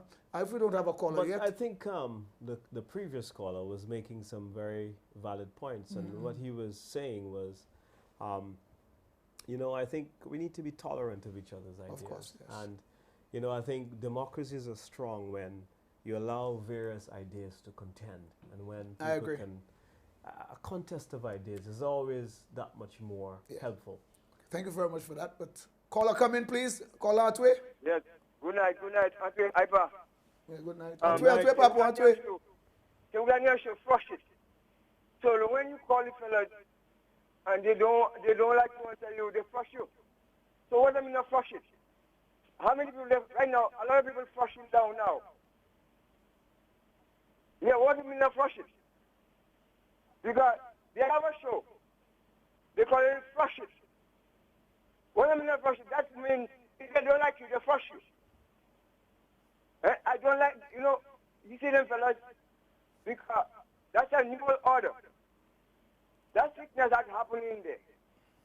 Alan Shaston that sent for that, that's a new order. The whole Caribbean going to send for it. You see what's going on there? Is Mr. Alan Shaston causing on his forces. All right. Okay, caller. Thank you very much. I don't think we have time for that.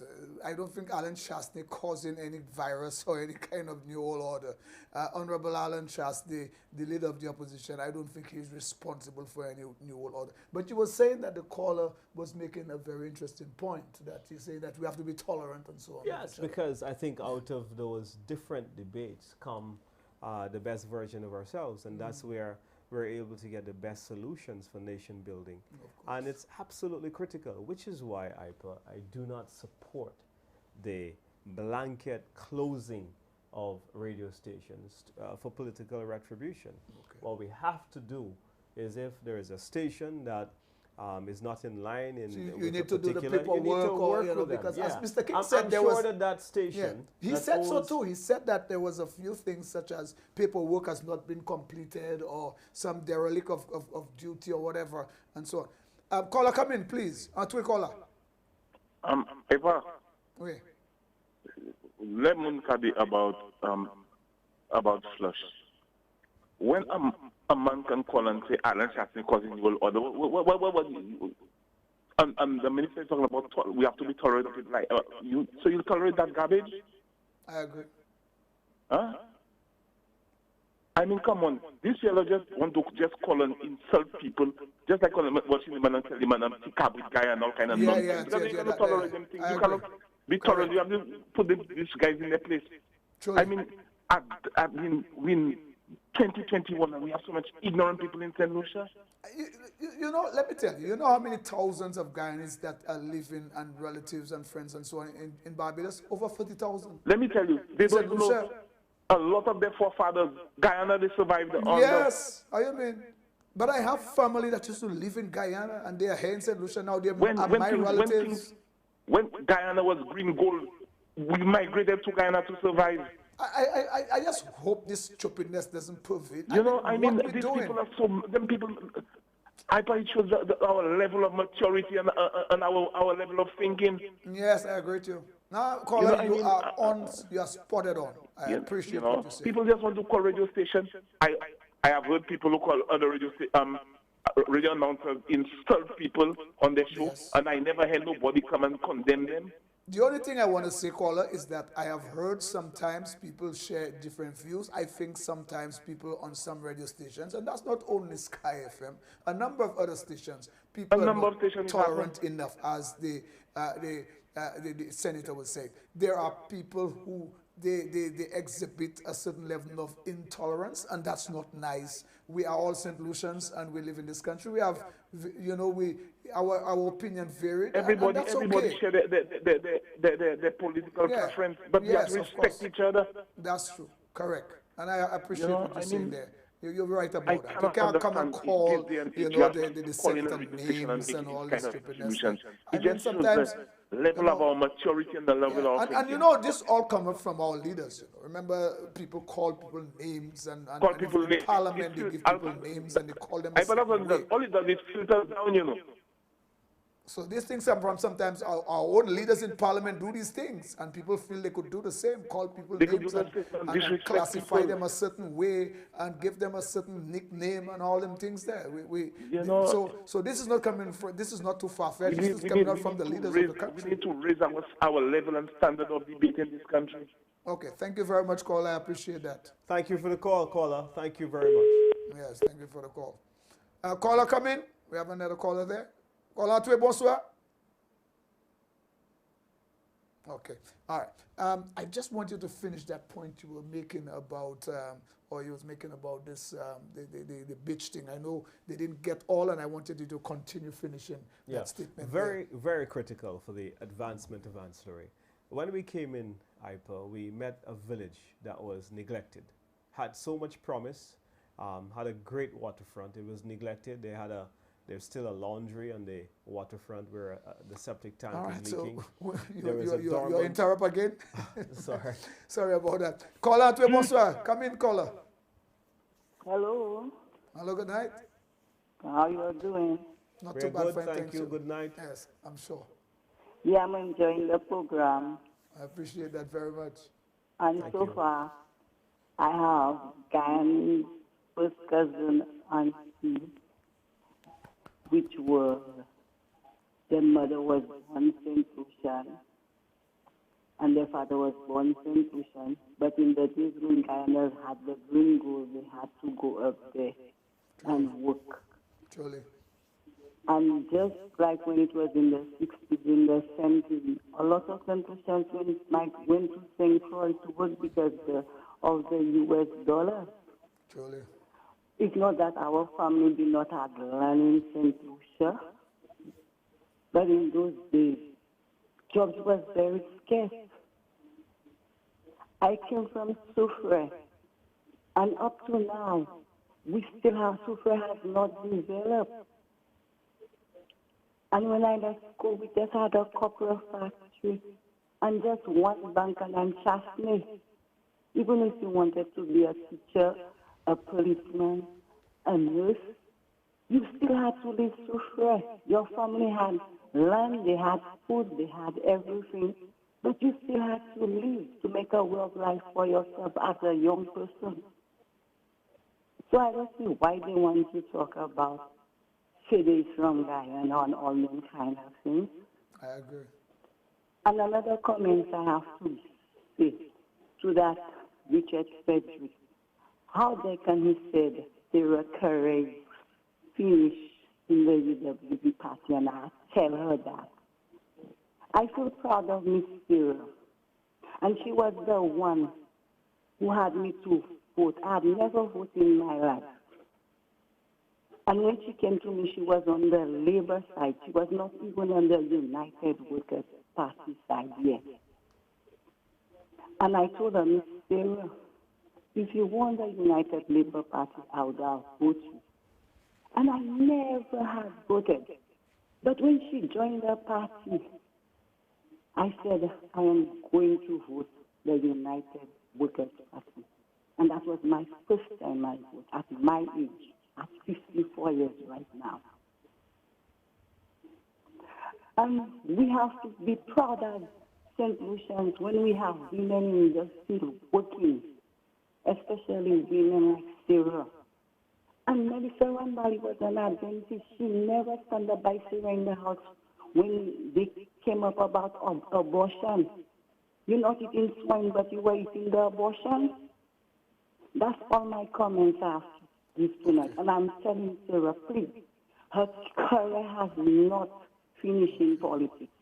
I feel proud of her as a lady.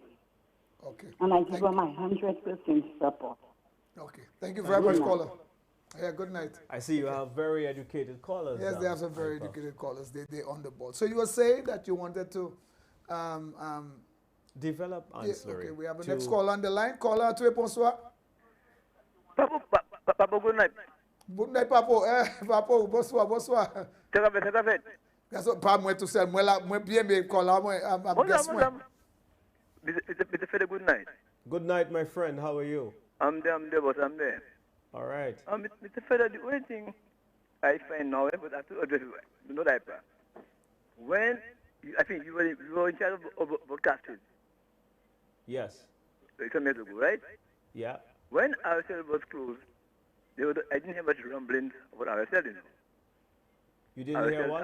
Our local Didn't hear much right? rumblings. I think they had one, two guys who were political. I know you already say Daniel and some other guys. But it is worse now. On the other side. Now, if the guys have a spectrum and a frequency to broadcast under illegal, it's illegal, you know. What is illegal is illegal. So they have to they act together and get it right. And don't stand perhaps to the government. You understand? If you're wrong, you're wrong. You can be right. So I hope you advise them, because you went to one time you went to broadcasting too, right? Okay, sir. Good night. Okay. Thank you very much, caller. We appreciate your call. Merci appeal, caller. Merci appeal. Please try to continue on this thing as quickly as you possibly can with the whole ancillary canaries, the ancillary. Well, yeah. I mean, like I was saying, there's a hotel, there's a restaurant. The fish fry building has been totally revamped. Let me get that caller. Yeah, caller, maybe I'll let it be some of the last closing matter. Caller, tu es bonsoir. Yeah, hi, Prof. Yes. Yeah, good evening to you, Mr. Fede. Good evening, sir. Good evening, sir. Now I'm going to say this. Our people, our St. Lucian people, in the idea of democracy, brother, we have a long way to go. And one of the things I respect of you, Prof, you have an open mind, and that is very good. And a lot of our people still keep on fighting with this thing. You see, even if you don't like something, but it is there. And we have to differentiate and try to govern and make things work as a people. And that is what this country is suffering from right now. You understand? And what we have is a lot of turmoil, strife, unnecessary, and it is causing a lot of complications for our politics, for our people, our understanding, and everything. You respect an individual for what he stands for, his work, what he has done. You analyze these things. So it's not because you hate him or you hate the person. That is not the idea. Truly. You say, or you back in this party, or you back in this party. That is not how things are being done. You understand? And our people have a long way to go before they understand these things. And that is why you find the Caribbean, other Caribbean countries, right? They don't behave that way. Thank you very much, man. I appreciate your call, sir. Very solid call. Yeah, very solid, sir. Very solid.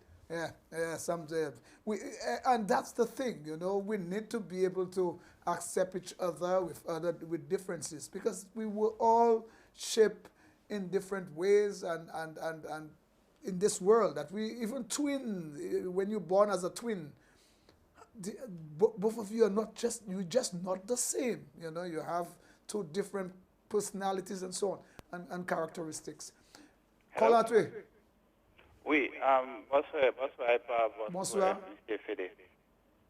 Bonsoir. Yes. Just to add to what the last caller said, the main problem I think is coming from the head of the political parties, the upper echelons, because when you examine it, they are the ones who are setting a really bad example for the populace to follow. I mean, I cannot recall when I shook my head in agreement with the way the leaders of the party are leading the people. There is this great divisiveness, this hate. You know, I mean, when you hear a former prime minister on a political platform saying there will be no peace, we will fight them. I mean, what example are you setting for your people? I mean, we are supposed to be living as a people after elections. You know, elections is just a moment, you know. Yes, governance is for 5 years. Correct. Elections is only for a month, And you know. we I mean, in St. Lucia, we have together for month. quite some time. You know, we are And here then you for have quite some 5 years to govern. Truly. And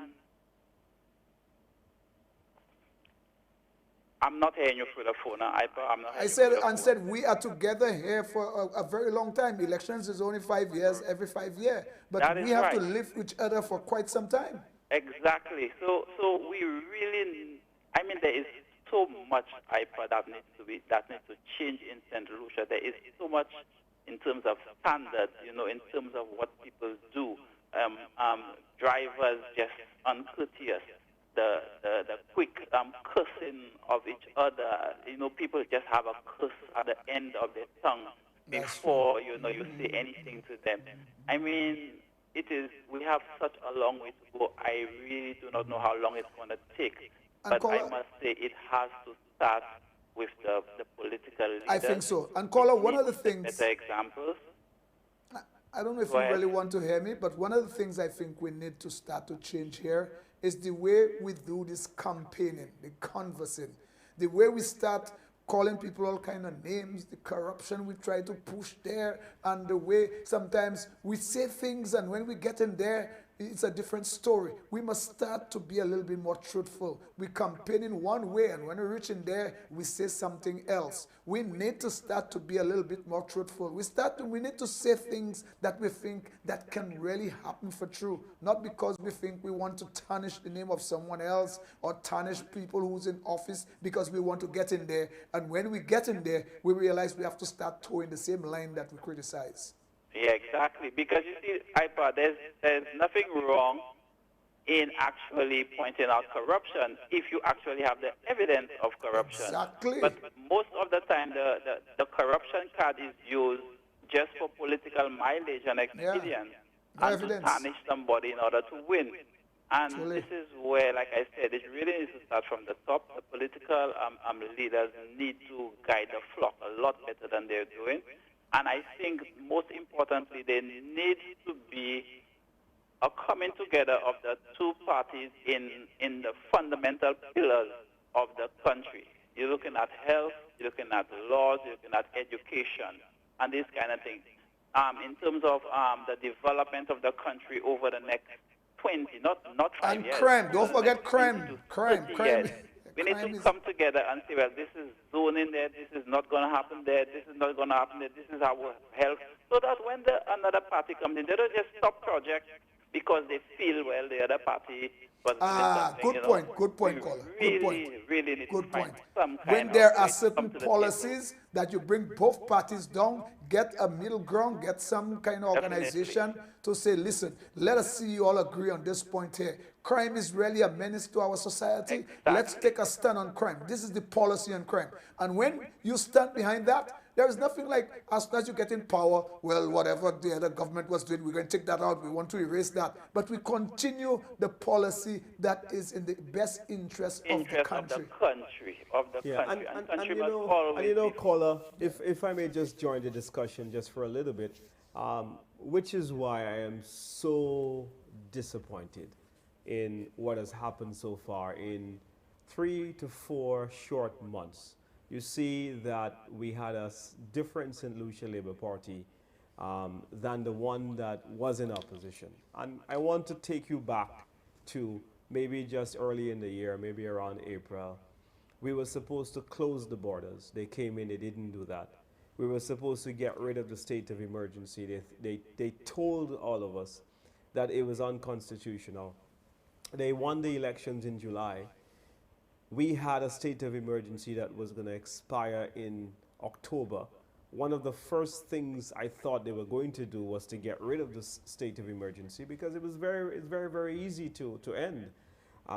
When I look at the COVID bill, they had an entire march and boycotted the parliament and told the people of St. Lucia that this was unconstitutional.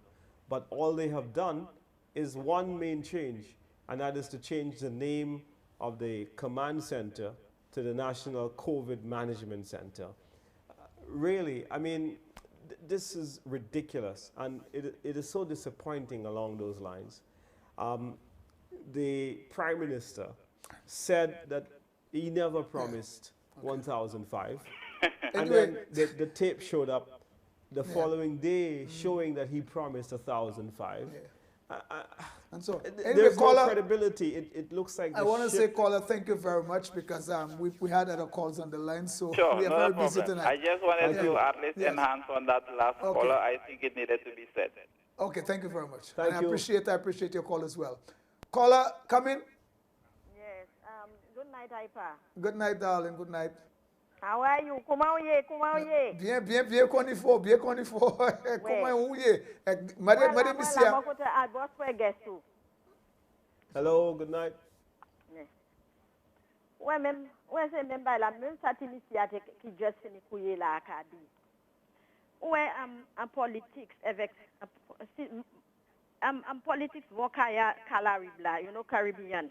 Yeah, Caribbean Tout politics. le monde c'est the blaming game you can jouer. You can blame tout le monde blame game, yes. Oui, okay. y en a l'autre qui blâme et y en a l'autre. Ça vrai. Mais si tout le monde qui vient en politique est formé en gouvernement, c'est ni à l'idée that c'est moun employé yo because yo catchilek yo kwe that yo safa by pay you by yo pour voyer pays à d'ouvert foyer issue d'ouvert. C'est pour ça moun de le ka vote because là regardez un gouvernement qui simplement pas ni gel pour politicians ou ça. C'est pas la fois pas fait moun ka vote moun a dit dans pour faire premier gouvernement. Avec les moun trusting people and putting them to form a government. Those people that is forming the government should be appreciative of the people of the nation that vote them. And they have to realize, my goodness, that they are servants to the people. And that is not what they are doing. They are coming in there as though they're coming, as though the money that is in the coffer is, it's theirs, and they can do whatever they want with it, and they can do whatever they want in the country. It's not supposed to be so. Now you'll always find a falling away of different things. Because as another gentleman said, name callings and all those things should not be the norm of the day for campaigning and for being a government. Really? Because when you do that, the younger ones are coming taking up the same mantle in that same way. Yeah. They will not be different. Yes. Truly. But if you want a country to be different, you as the head have to start doing something different, something that is, correctable, something that is, that people can look up to. You understand? Thank you very much. Yeah. Those are the things we have to look at.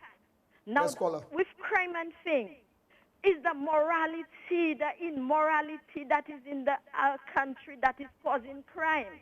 Everybody forgetting God. But that a nation that forgets God will not prosper. Because it's God that is prosperity and success, not man. Okay. Because man is created by God. Okay. And thank you very much, caller. I think you made your point. Yeah, thank you very much. We appreciate that. I know you'll run me off, Ipa. Because that's why y'all hear God, y'all don't want to hear God. But it's God that is... But you made the point. You have said it. You have said it before. You have said it, and you said it God now. is the first. And I think politicians and all of us in this island should consider that so that our country can prosper. Okay. We are going down the drain. No matter what kind of party we put on in power, it will still go that way. And we need to see about the youth. Okay, thank you very much, caller. We have to end it there. Thank you very much. Appreciate it. Caller come in, next caller. Bonsoir, Ipa. Bonsoir, Mama. Bonsoir, Mr. Fede. Bonsoir. Moi, j'ai une question pour M. Fede. Go ahead. Moi, je voulais savoir qui joue M. Fede qui a dit chasser pour bailler pays, tout l'argent est dépensé, mal manié est dépensé là. Qui joue qui a dit payer pays. Ok, tout merci l'argent est dépensé pour faire tout l'argent est gaspillé. Ok, merci à pile. Moi, nous t'en des questions. Ok, pourquoi ils savent ça t'aller? Merci à pile.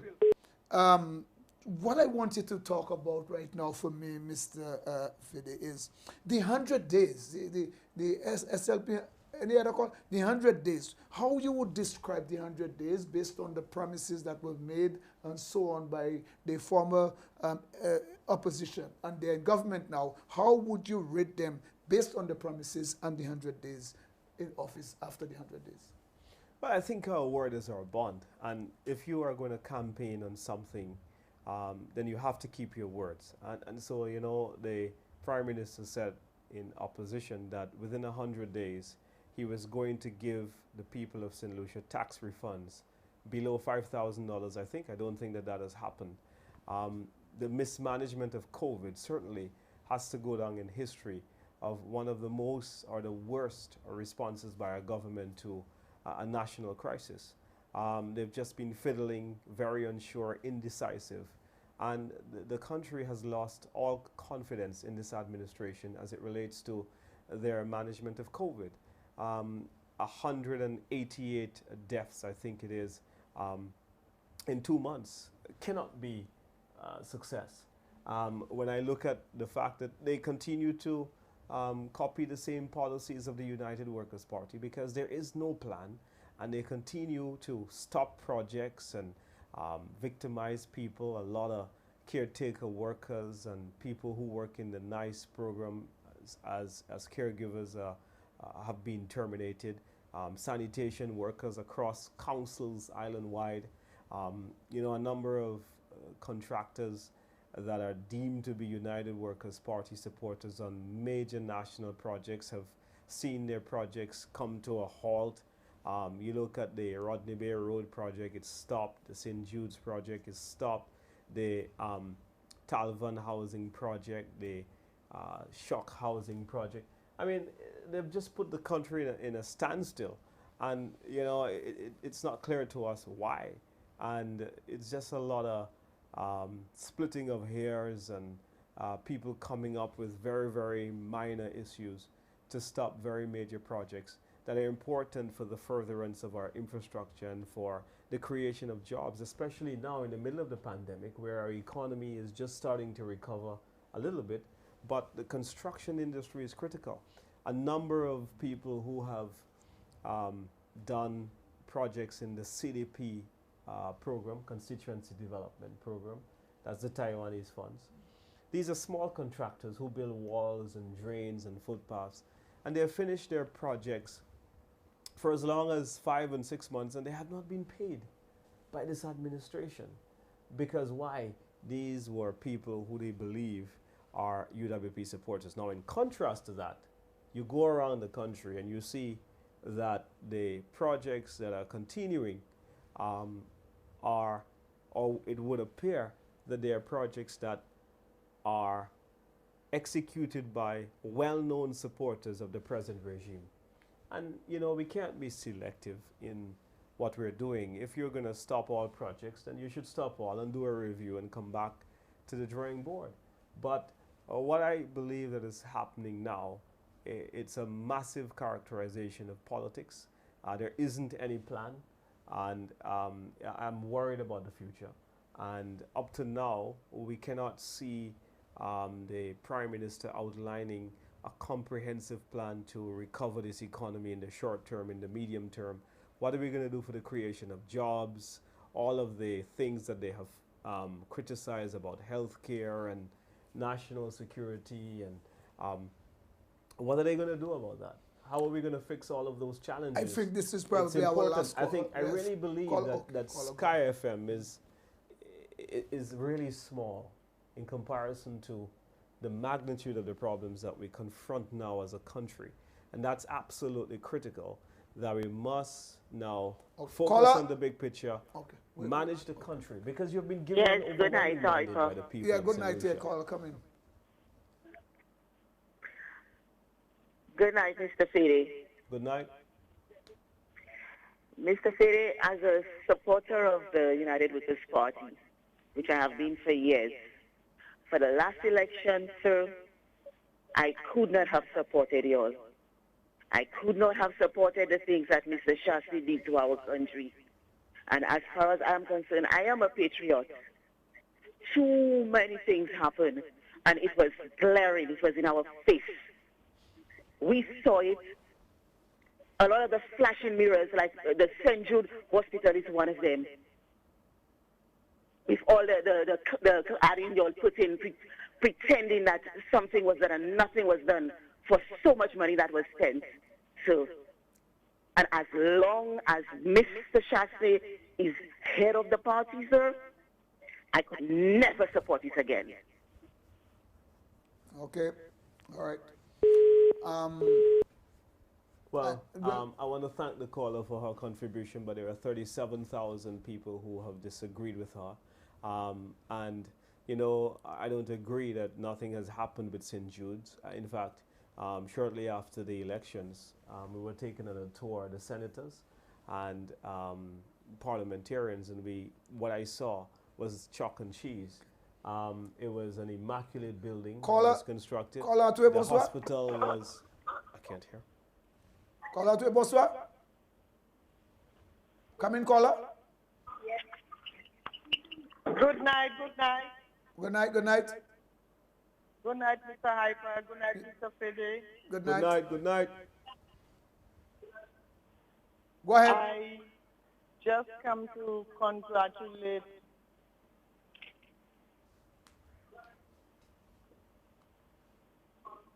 Yeah, I was closing on my... Yeah, just go ahead, caller. Just listen to... Just listen over the phone. Just go ahead. Yeah, Mr. Fede, I just come to congratulate you in what you have done in the UWP.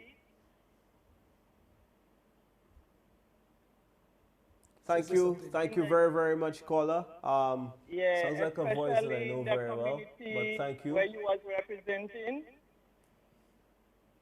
Yeah, you have helped so many, you know, in the community where you was represent.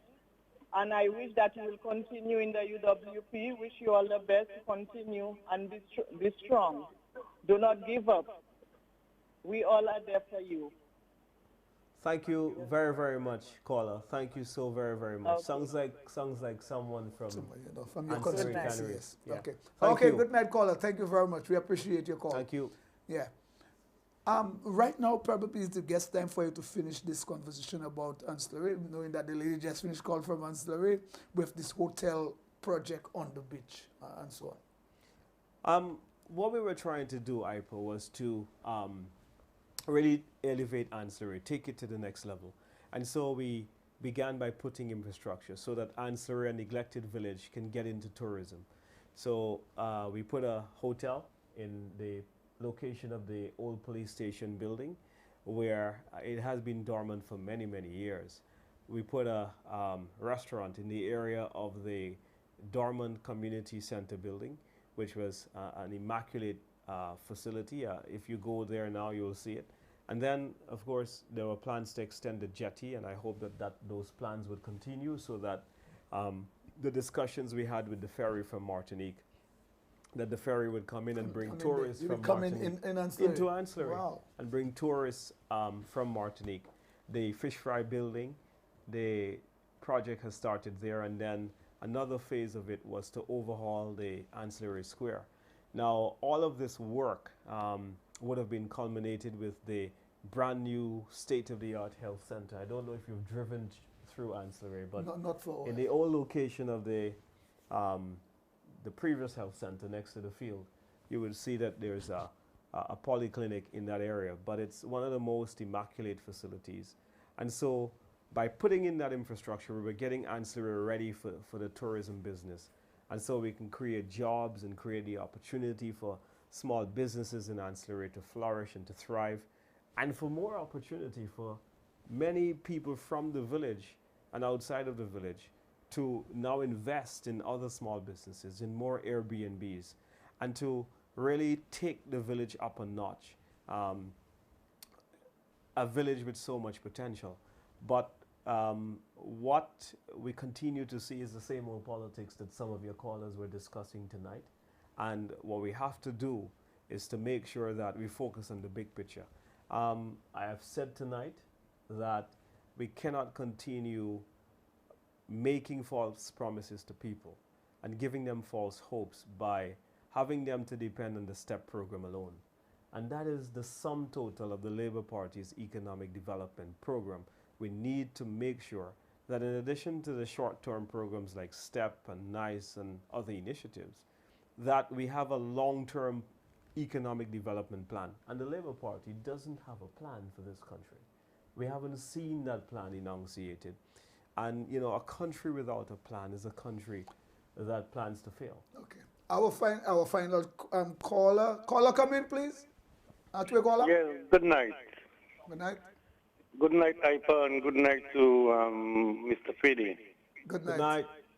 When I really look at it with the SLP, I am very disappointed with their performance because they campaign on the slogan saying putting people first.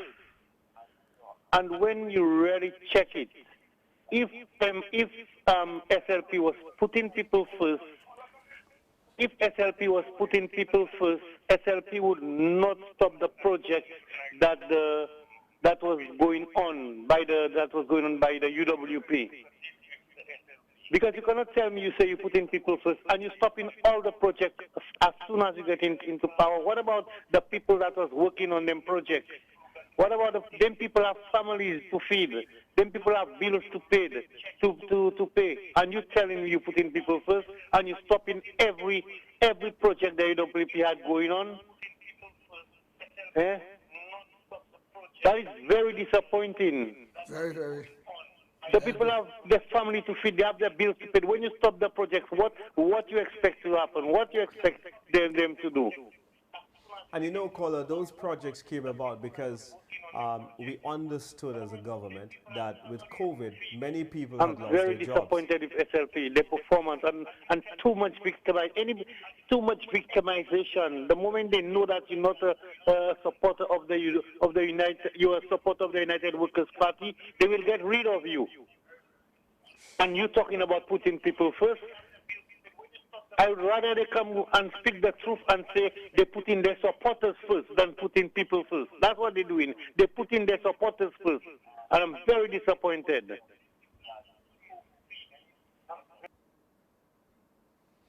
Okay. Thank you very much, caller. Your final thoughts, I would prefer to be, what would you think that you would do if you were, let's say you were the Minister of Tourism in this time? And we had the situation with the taxi drivers, the vendors, and also the private tour operators. This whole situation, this whole cabal that is going on there.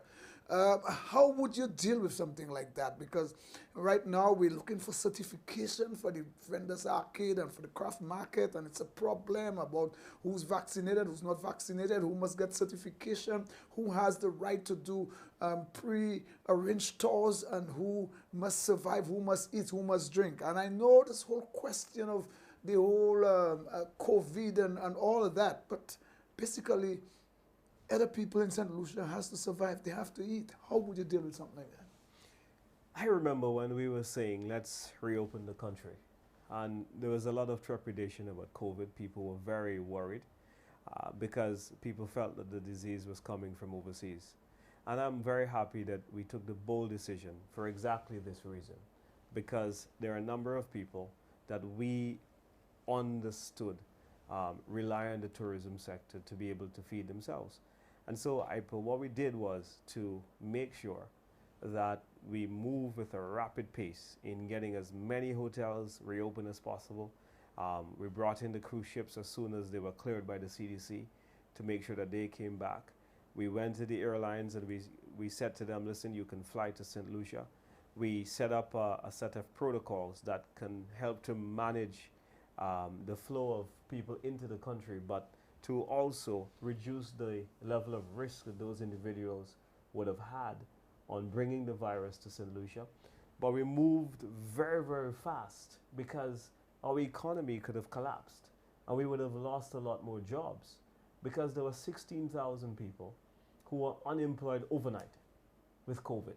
And so what we had to do was to quickly move into getting this going and trying to work with the Ministry of Health to also balance our COVID numbers so that we would remain very attractive as a tourism destination, so that people would want to come to us because of the phenomenal performance we were having in COVID. And what I would do now is to move a lot faster, to execute our plans a lot faster so that we can see a better recovery of the industry. We have done all the hard work. It's easy now because we've left a very good foundation for the Labour Party. And all they have to do now is to use the template that we've left for them and to continue to create more jobs for the people of this country. I meet people every day from your industry, vendors who haven't worked since March 2020. That is how serious this is.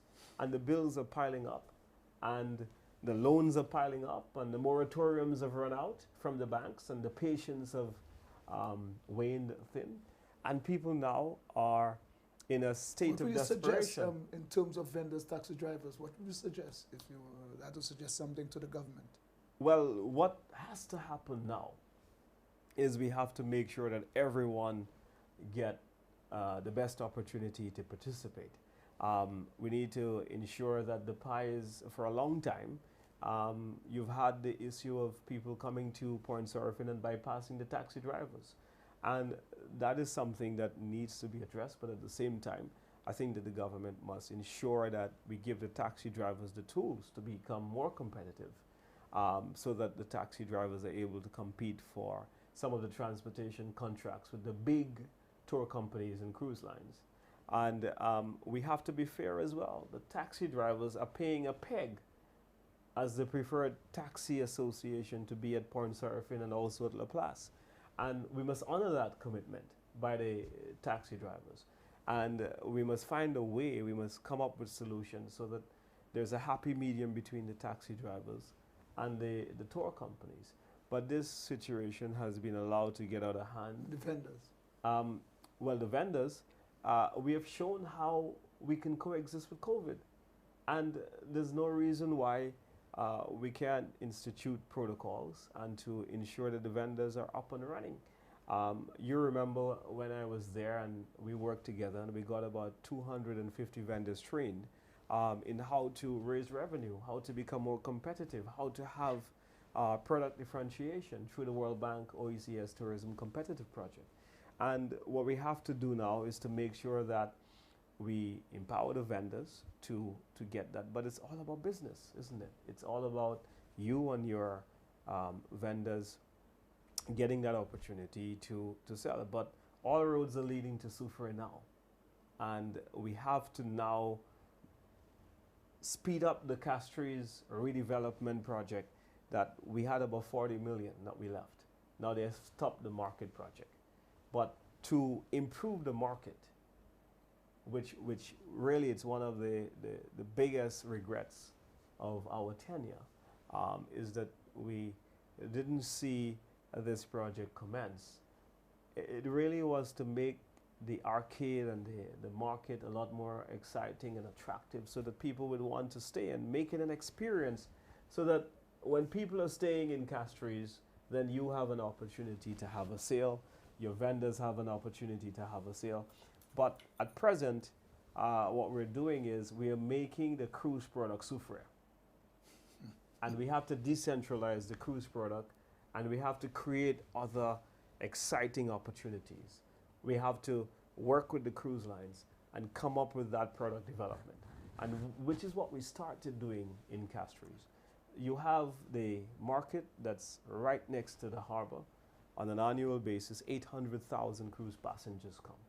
When you have a cruise ship that brings 5,000 people, this is the greatest shopping experience that we should be able to offer them. But IPA, we need to empower you and your vendors to be able to leverage that opportunity. What we want to say tonight is that, you know, we had our guest tonight, Mr. Dominic Fede, Honorable Dominic Fede, leader of the opposition business in the Senate and former Minister of Tourism. We appreciate your call here with us tonight as our guest, and on Pali fwanchman. Donc, il dit merci un peu pour M. Dominic Fede, qui c'est guest nous à ce Pali fwanchman. Avec programme ça là, Kai repeated, this program will be repeated on Sunday, Dimash, at 11 at 11 o'clock, and also on Monday, lundi, at 6 o'clock in the morning, Monday at 6 lundi matin. Parlez franchement. Ça, c'était parler franchement.